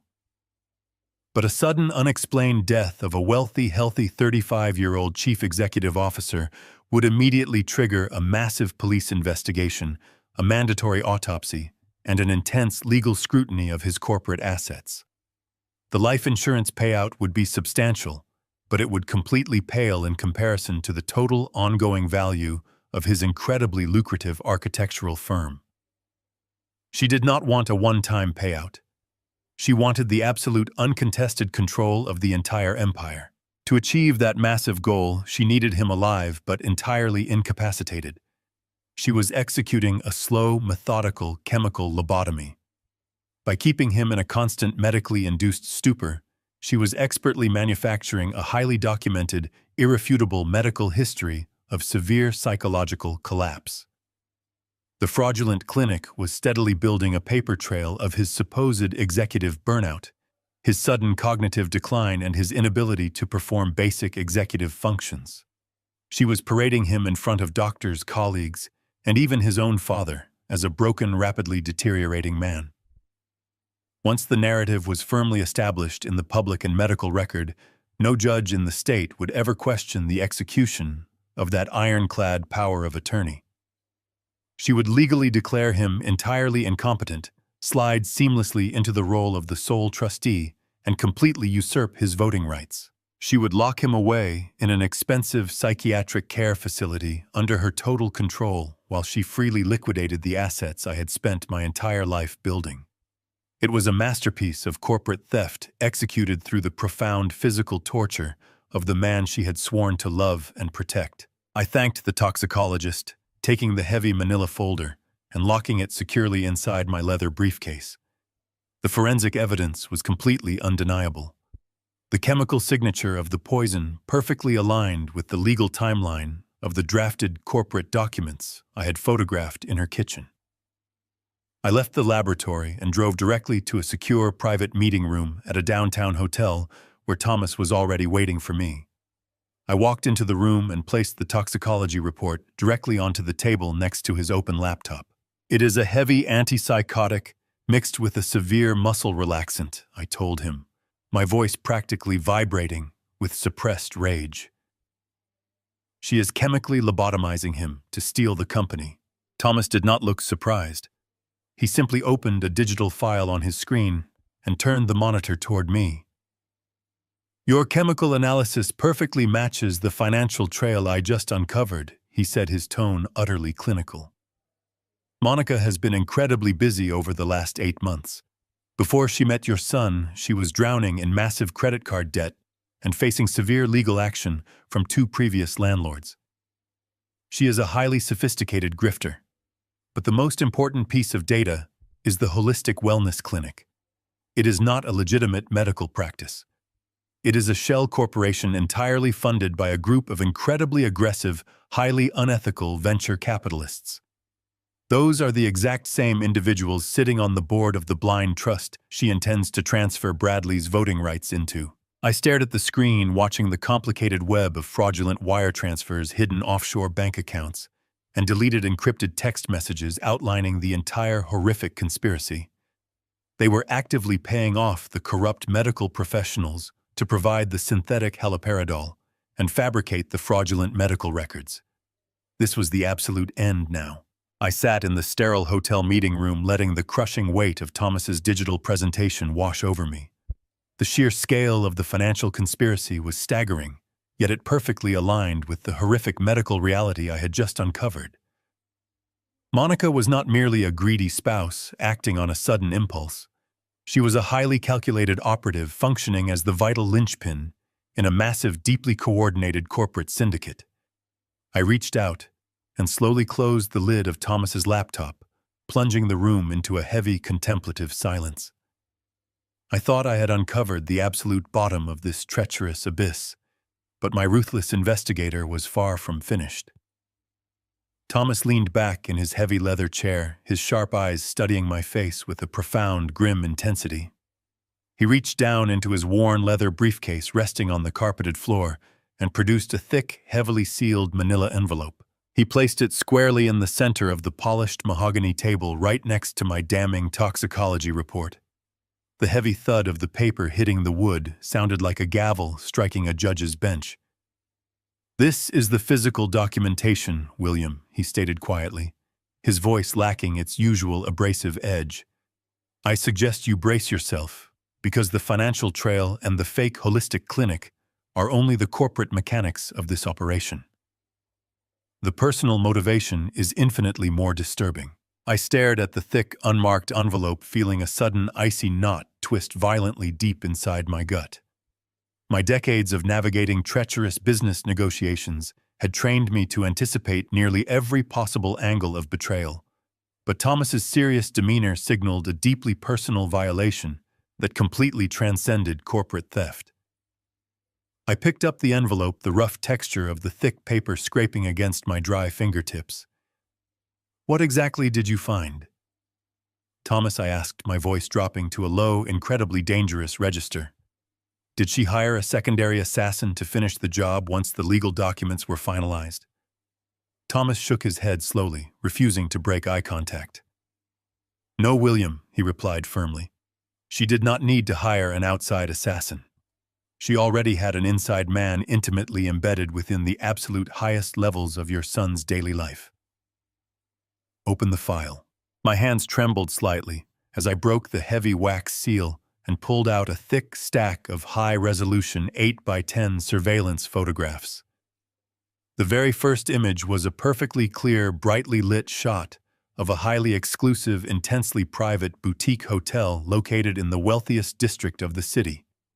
The timestamp, printed cleanly in the bottom corner, indicated the photograph had been taken just 3 days ago during the exact same afternoon Monica claimed she was attending an intensive holistic healing seminar for caregiver support. I shuffled quickly to the second photograph in the heavy stack. It showed Monica stepping out of her black luxury sport utility vehicle, handing her keys to the uniformed hotel valet with a brilliantly radiant, completely unburdened smile. She was not wearing her usual conservative, exhausted caregiver attire. She was dressed in an incredibly expensive, highly provocative designer gown, looking absolutely stunning and entirely free of the tremendous marital burden she so loudly complained about to my son's colleagues.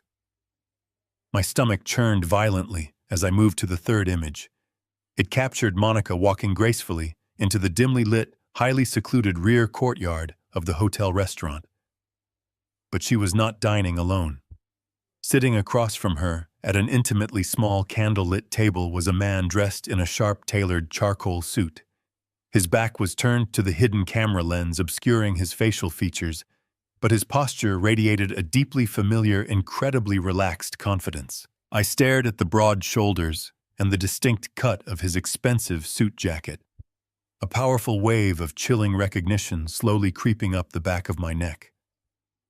I knew this man. I knew his confident stance, the specific way he leaned over the table, and the expensive gold watch gleaming brightly on his left wrist. "Turn to the fifth photograph," Thomas instructed softly, his sharp eyes tracking my rapid, heavy breathing. I pulled the fourth image away, revealing the fifth picture in the damning sequence. The hidden camera angle had shifted significantly, providing a crystal-clear, unobstructed view of the couple's intimate interaction. Monica was leaning entirely across the small table, her hands intimately cupping the man's face. Their lips were locked in a deeply passionate, incredibly familiar kiss that spoke of a long-standing, highly practiced physical relationship. This was not a sudden, reckless indiscretion or a momentary lapse of marital judgment. This was an established, deeply entrenched romantic partnership, operating entirely in the shadows, while my son lay paralyzed and chemically subjugated in his own living room. The sheer audacity of her brazen betrayal sent a blinding spike of pure, unadulterated fury shooting directly through my veins. She was casually enjoying romantic, candle-lit interludes while actively orchestrating a horrifying chemical lobotomy on her legally bound husband. I tightened my grip on the glossy photograph, the edges of the thick paper bending under the immense crushing pressure of my trembling fingers. I stared fiercely at the man's face fully exposed in the ambient glow of the courtyard lighting. The air completely rushed out of my burning lungs as the man's identity finally crystallized in my reeling mind. It was Gregory. Gregory, the brilliant, incredibly ambitious senior corporate attorney I had personally mentored and heavily recommended to Bradley 5 years ago. He was not just Bradley's deeply trusted in-house counsel. He was a highly privileged minority business partner holding a critical 10% ownership stake in the architectural firm. Gregory was the man who had drafted all of Bradley's original, legitimate corporate contracts. He knew every single vulnerability, every hidden financial asset, and every complex legal loophole within my son's massive company. The devastating realization crashed over me like a massive tidal wave of jagged, shattered glass. The brutal betrayal cut twice as deep, slicing violently through the very core of my trusting heart. Monica was not acting alone. She had actively seduced the one man who held the absolute legal keys to the entire architectural kingdom. Gregory was the corrupt architect behind the ironclad power of attorney and the fraudulent blind trust documents I had discovered hidden in the kitchen. He had intentionally weaponized his intimate legal knowledge to completely dismantle his trusting friend and business partner. Together, they were executing a flawless, two-pronged attack, seamlessly blending medical poisoning with airtight legal theft. They believed they were absolutely invincible. I carefully placed the glossy photograph back down onto the polished mahogany table, my entire body vibrating with a terrifying absolute and profoundly lethal calmness. This specific revelation changed everything about my ultimate strategy. I was no longer just fighting a single greedy wife. I was actively waging war against a highly sophisticated legal operation. I stared deeply into Thomas's eyes, fully understanding the massive scope of the perilous battlefield before me. We were not merely stopping a toxic medical manipulation. We were completely dismantling a heavily fortified, incredibly ruthless criminal enterprise from the ground up. I instructed Thomas to maintain absolute surveillance on both Monica and Gregory while I returned to my condominium. The devastating revelation of their illicit affair had fundamentally altered the entire landscape of this horrific ordeal. This was no longer simply a case of a greedy spouse seeking an early inheritance or a frustrated wife trying to gain domestic control. This was a synchronized, legally impenetrable extraction of immense wealth. I needed to understand the exact corporate mechanism they intended to use to finalize their theft. During the initial founding of Harrison Architectural Associates, I had personally guided Bradley through the complex, treacherous labyrinth of corporate structuring. I had advised him on asset protection, liability shields, and partner equity distribution.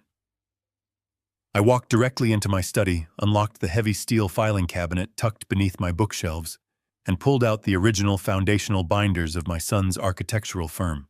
I spread the thick, densely typed operating agreements across the smooth surface of my mahogany desk. My eyes scanned the familiar legal clauses, searching for the specific trapdoor Gregory was planning to spring.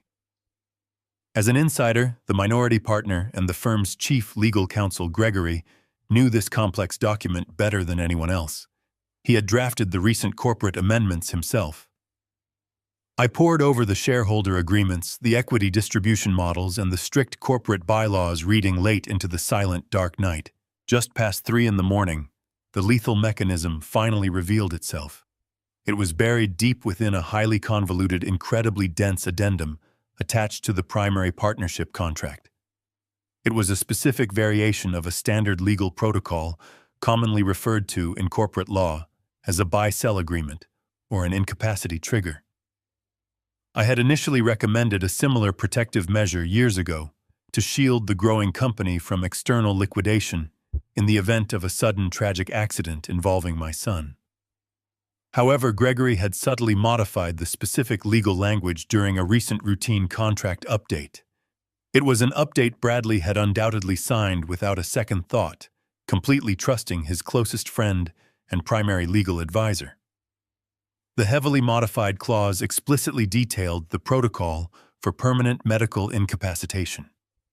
If the majority shareholder, my son Bradley, was formally declared mentally incompetent or permanently unable to fulfill his executive duties, the minority partner was granted an exclusive non-negotiable right of first refusal to purchase the remaining outstanding shares. But it was the specific valuation metric attached to this seemingly standard clause that made my blood run entirely cold. It completely circumvented the current fair market value of the thriving company. Instead, it relied on a severely outdated, heavily depreciated baseline formula from the company's first year of operation. Harrison Architectural Associates was currently valued at a highly conservative estimate of exactly $50 million. Bradley proudly owned 90% of that massive, thriving enterprise. Yet under the explicit, deceptive terms of this deeply buried incapacity clause, Gregory would be legally permitted to execute a hostile buyout of Bradley's entire majority stake for a strictly capped, fractionally nominal fee of precisely $2 million. The sheer mathematical brutality of their master plan was breathtaking. But a forced corporate buyout required the incapacitated partner's legal representative to formally authorize the grossly undervalued sale. That was the exact moment the final terrifying puzzle piece clicked into perfect place. That was the sole sinister purpose of the ironclad, durable power of attorney I had photographed inside Monica's hidden black portfolio. Monica was the designated uncontested agent. Once Bradley was heavily medicated, locked securely inside a psychiatric facility, and legally stripped of his human agency, would eagerly step forward as his sole legal guardian. She would cheerfully sign the corporate release forms on his behalf, willingly accepting Gregory's insulting $2 million buyout. She would legally surrender a $50 million empire for pennies on the dollar, and the local courts would blindly bless the transaction as a necessary medical liquidation. It was a completely seamless, legally binding transfer of massive wealth. The absolute genius of their conspiracy was its complete and utter legality. On paper, to any outside observer or financial auditor, it would look exactly like a tragic, unfortunate medical collapse, followed by a messy but legally sound corporate transition. Gregory would take total, uncontested ownership of a highly lucrative $50 million architectural firm for a completely insignificant fraction of its actual worth. Monica would legally pocket the $2 million corporate buyout, completely empty Bradley's remaining personal bank accounts, and rapidly sell off their luxurious Lincoln Park estate. They would divide the massive financial spoils of their psychological warfare and run off together. They were planning to live a permanent life of extreme luxury built entirely on the chemically induced destruction of a brilliant, incredibly trusting man. Bradley would be left rotting away in a sterile psychiatric ward, permanently lobotomized by heavy synthetic antipsychotics, completely bankrupt, and entirely abandoned by the people he loved the most. The meticulous, predatory synchronization of Monica's domestic poisoning and Gregory's corporate manipulation was a dark symphony of pure, unadulterated evil. They had seamlessly weaponized the complex law, the trusting medical establishment, and the sacred, intimate bonds of marriage and friendship to execute the perfect heist. I slowly closed the heavy legal binder, the sharp sound echoing loudly in the quiet study. They honestly thought they had accounted for every single potential variable. They truly believed they had isolated Bradley completely. But they had made one fatal, highly catastrophic miscalculation in their arrogant planning. They forgot about the father who built the empire they were desperately trying to steal. The 70-year-old shark they had dismissed as a clueless, grieving old man was fully prepared to completely decimate their entire existence. I picked up my secure phone and dialed Thomas's number. The time for silent observation was officially over. It was finally time to trap the predators in their own meticulously constructed cage. I needed to act swiftly before Gregory could file any corporate motions, or Monica could realize that her poison bottles had been compromised and swapped. I walked over to the large bay window of my study, staring out at the dark Chicago skyline. The towering skyscrapers in the distance were monuments to ambition, but I knew intimately the cutthroat savagery required to erect them. Gregory and Monica believed they had mastered that very same ruthlessness. They were profoundly mistaken. I spent the remainder of the night meticulously drafting a comprehensive legal counteroffensive. I reached out to a trusted network of independent medical professionals, securing the necessary support to immediately override her fraudulent holistic diagnosis the very moment the trap was sprung. I reviewed every single financial document, ensuring my aggressive strategy was absolutely foolproof and completely airtight. There would be no lengthy court battles or prolonged legal negotiations.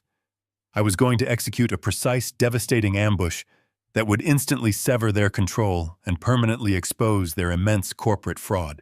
The rising sun slowly illuminated the quiet city streets, casting long, sharp shadows across my mahogany desk. My son was going to survive this nightmare, and those two treacherous predators were going to lose absolutely everything they had stolen. By Wednesday morning, my counteroffensive was fully operational. I had spent the previous 48 hours moving vast amounts of capital and calling in every single high-level favor I had accumulated over 4 decades in the Chicago commercial real estate sector. I retained a completely independent, highly aggressive corporate litigation firm, bypassing anyone who had ever crossed paths with Gregory. I also secured a prominent judge, a man whose absolute integrity I had personally vouched for during a brutal political smear campaign a decade prior to place an immediate silent injunction on any transfer of assets related to Harrison Architectural Associates. Gregory and Monica were effectively trapped inside a frozen financial vault. They just did not know the heavy steel doors had already been locked from the outside. Thomas and his private surveillance team tracked Gregory's every single movement. We knew precisely when the treacherous lawyer withdrew a massive sum of cash, undoubtedly the bribe money meant for a corrupt notary public. We intercepted the digital calendar invites Gregory sent to Monica. The execution date was set for Friday evening at 8 o'clock. They planned to finalize the corporate theft under the cover of the weekend, giving the banks and legal institutions 2 full days of administrative silence before the massive transfer of power could possibly be flagged or contested by anyone. Friday night descended upon the city with a heavy, suffocating humidity. I sat in the back of Thomas's unmarked surveillance van, parked discreetly down the street from the Lincoln Park estate. My heart hammered a steady, relentless rhythm against my ribs, but my hands were completely still.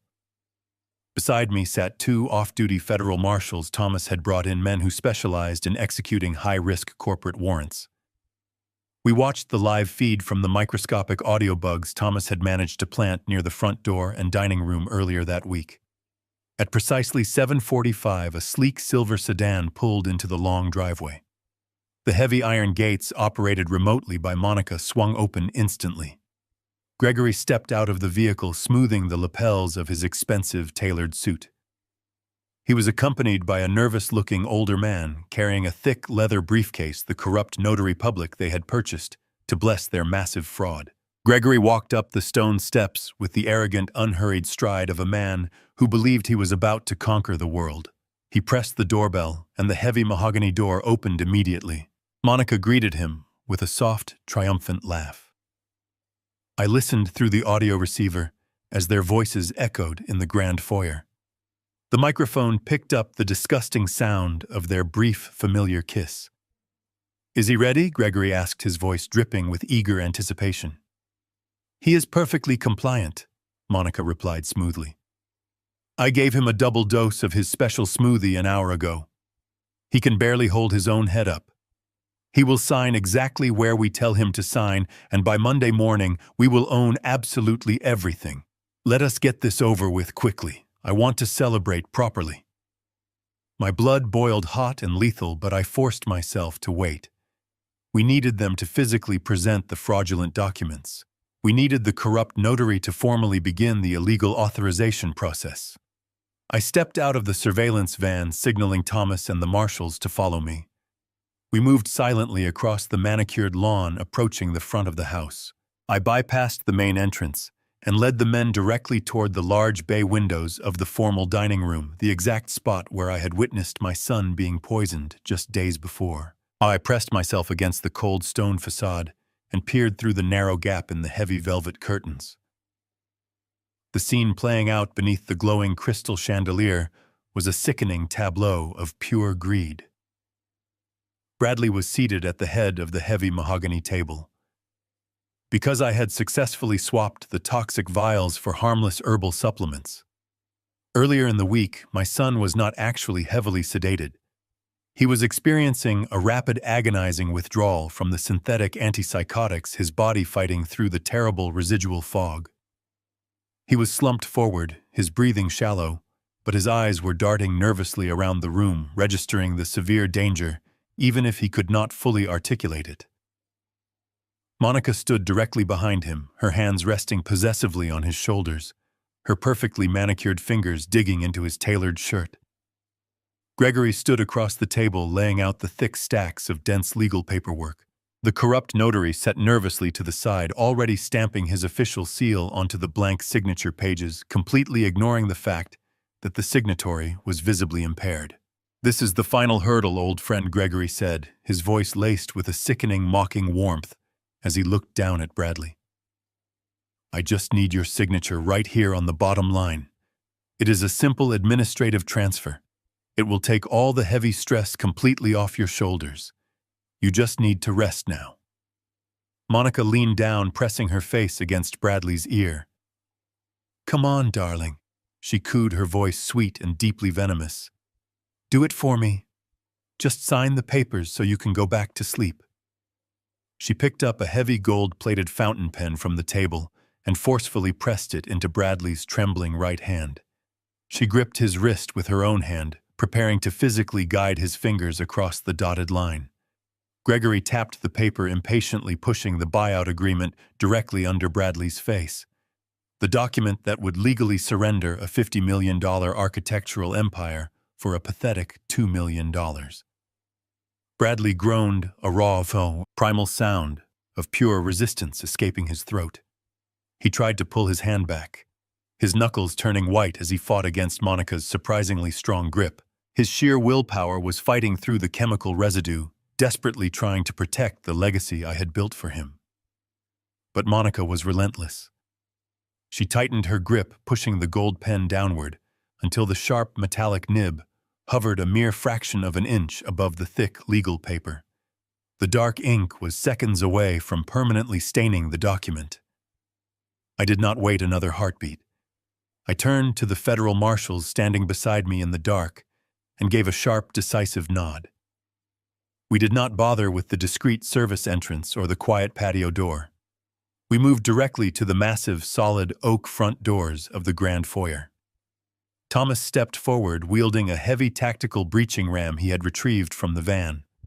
With one massive, incredibly violent swing, he drove the heavy steel ram directly into the center of the double doors. The deafening sound of shattering wood and snapping metal hinges echoed like a bomb blast through the quiet, affluent neighborhood. The heavy wooden doors blew completely open, crashing violently against the bright interior walls of the completely pristine foyer. I immediately stepped through the ruined entryway, my posture rigid, my eyes locked directly on the dining room archway, entirely ready to completely and utterly destroy them. The heavy mahogany doors splintered into jagged fragments that rained across the polished marble floor.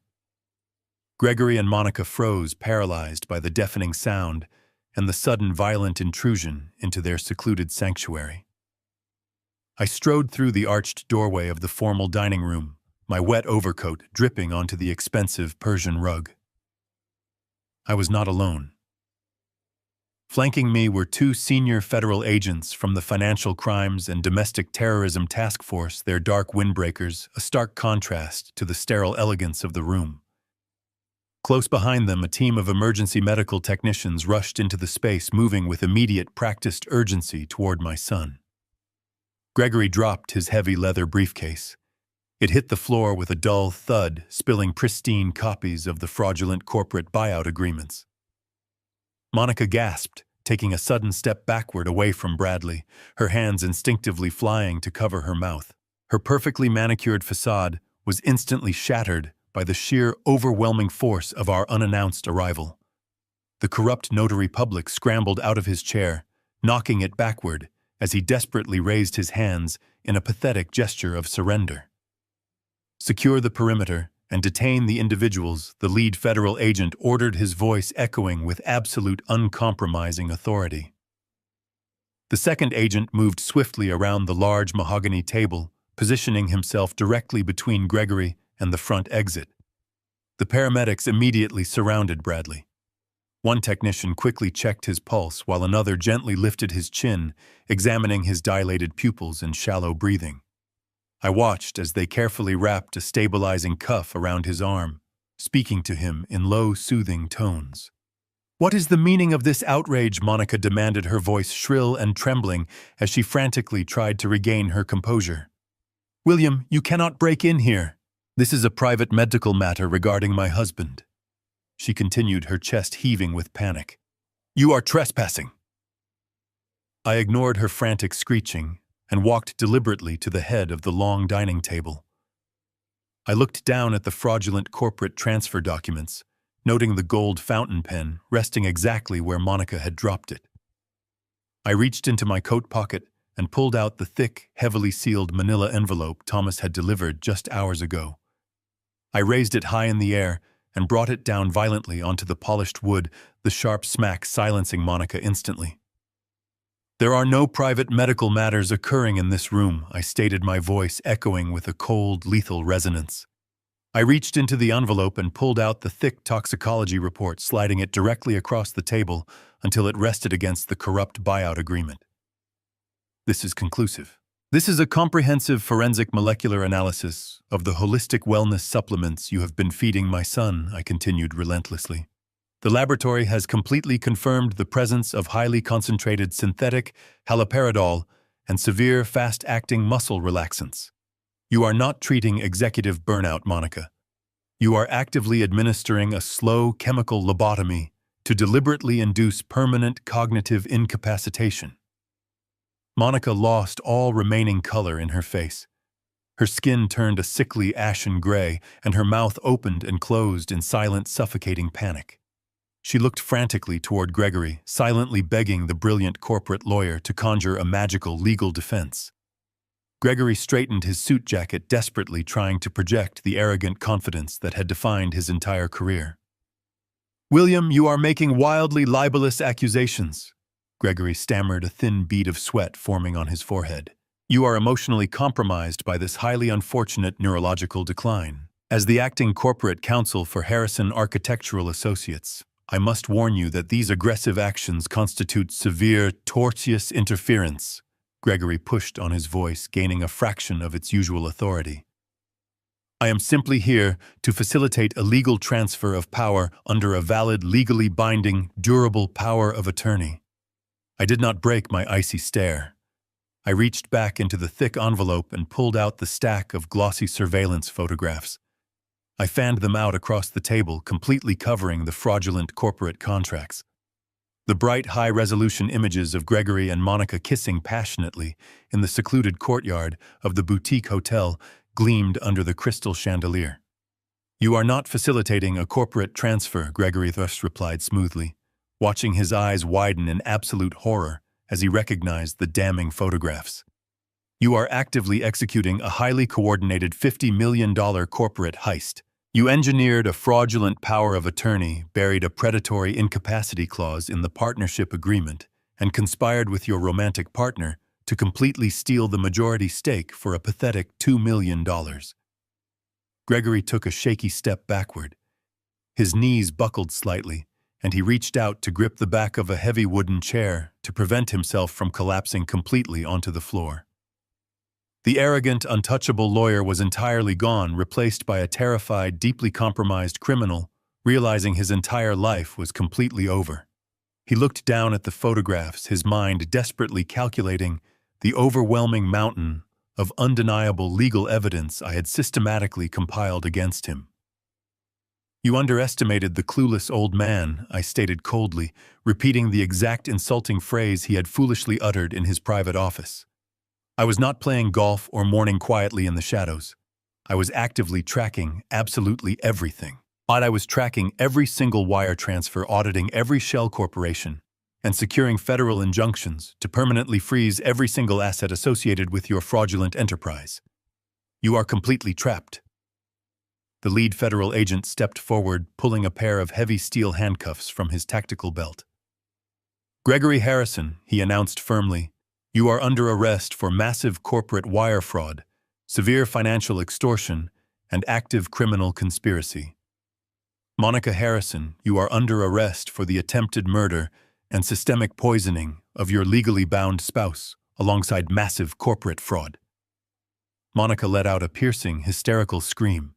She lunged toward the table, desperately trying to snatch the glossy photographs and the toxicology report, as if destroying the physical paper could somehow erase her horrific crimes. The second agent caught her wrists effortlessly, twisting her arms behind her back and securing the cold steel cuffs around her trembling wrists. She sobbed violently, the heavy mascara running down her face in dark, ugly streaks. Her glamorous, highly curated facade was completely washed away, leaving nothing but a desperate, terrified prisoner. Gregory did not fight back.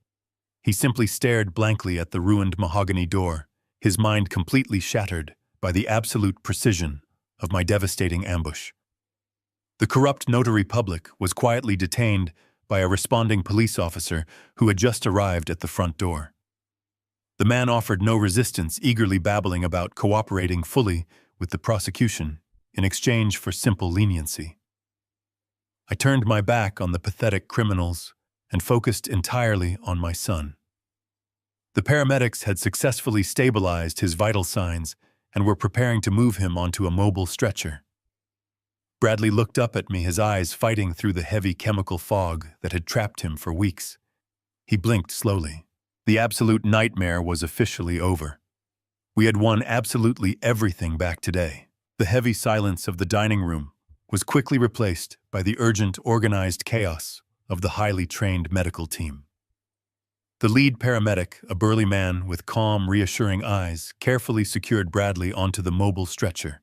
He barked rapid instructions to his partner, detailing the immediate need for a specialized intravenous detox unit to safely flush the massive accumulation of synthetic haloperidol from my son's compromised nervous system. I stepped back, giving them the necessary space to maneuver the heavy stretcher through the ruined archway and out toward the flashing red and white lights of the waiting ambulance. Bradley's head rolled slightly to the side as they moved him, and for a brief fleeting second, his eyes met mine.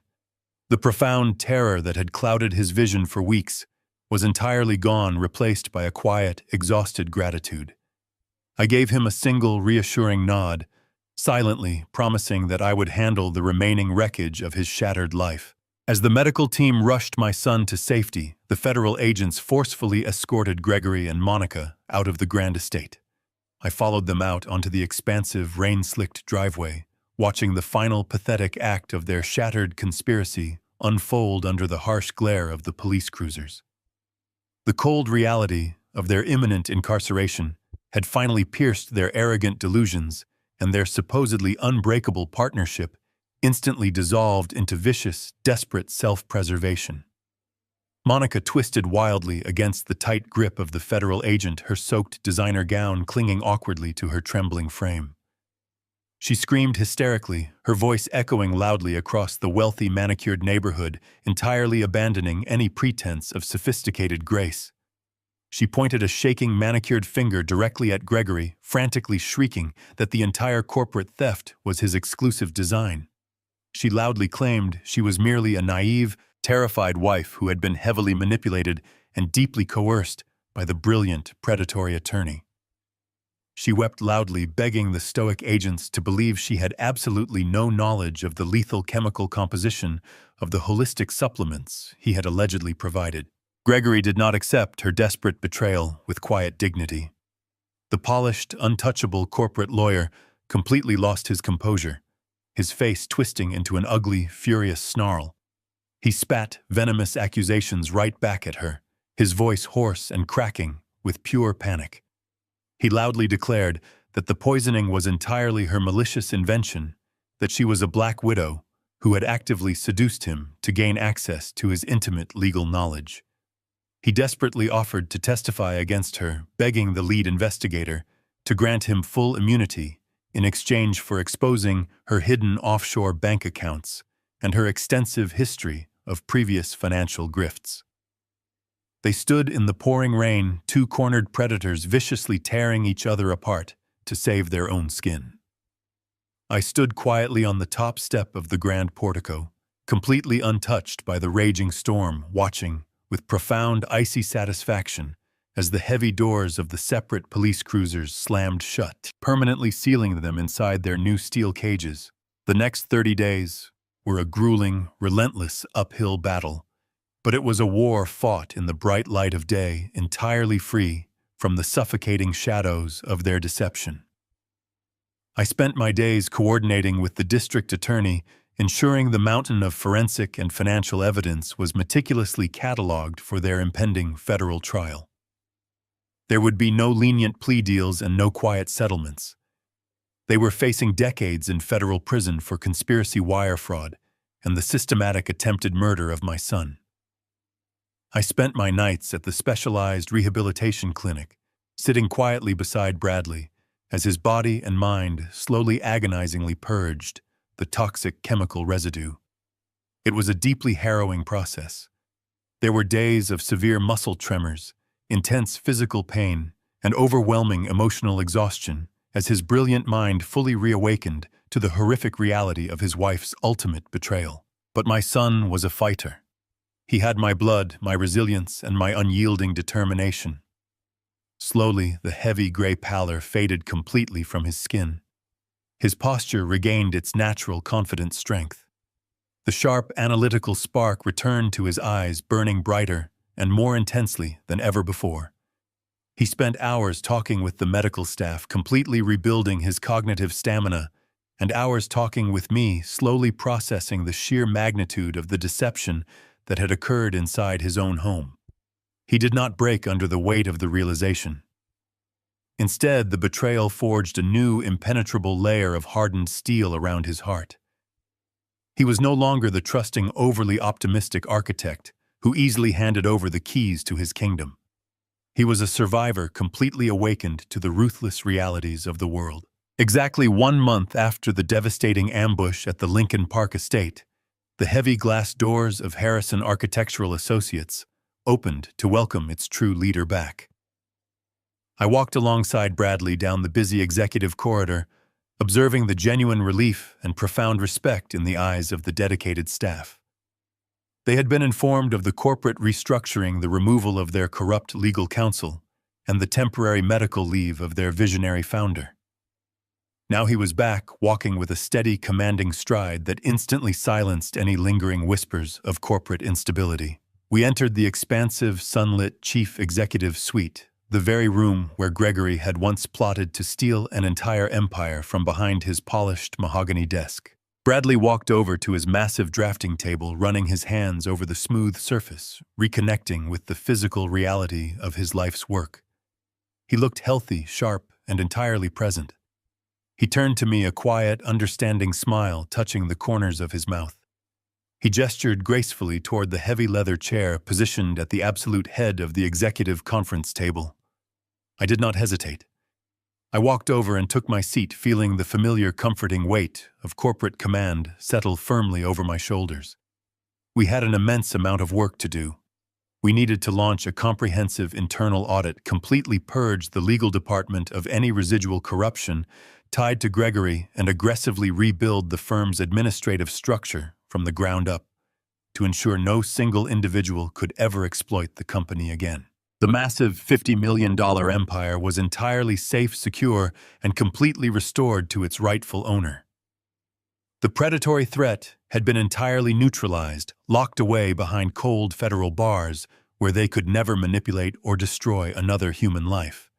But the deep psychological scars of this terrifying ordeal would remain with both of us for the rest of our lives. They would serve as a permanent, chilling reminder of the catastrophic cost of blind trust, and a powerful testament to the absolute lengths a father will go to protect his own blood. I opened the first clean financial ledger, picked up my silver pen, and looked across the table at my son. We were ready to begin again. Trust is a foundational pillar of family, but blind trust is a luxury no man who has built an empire can afford.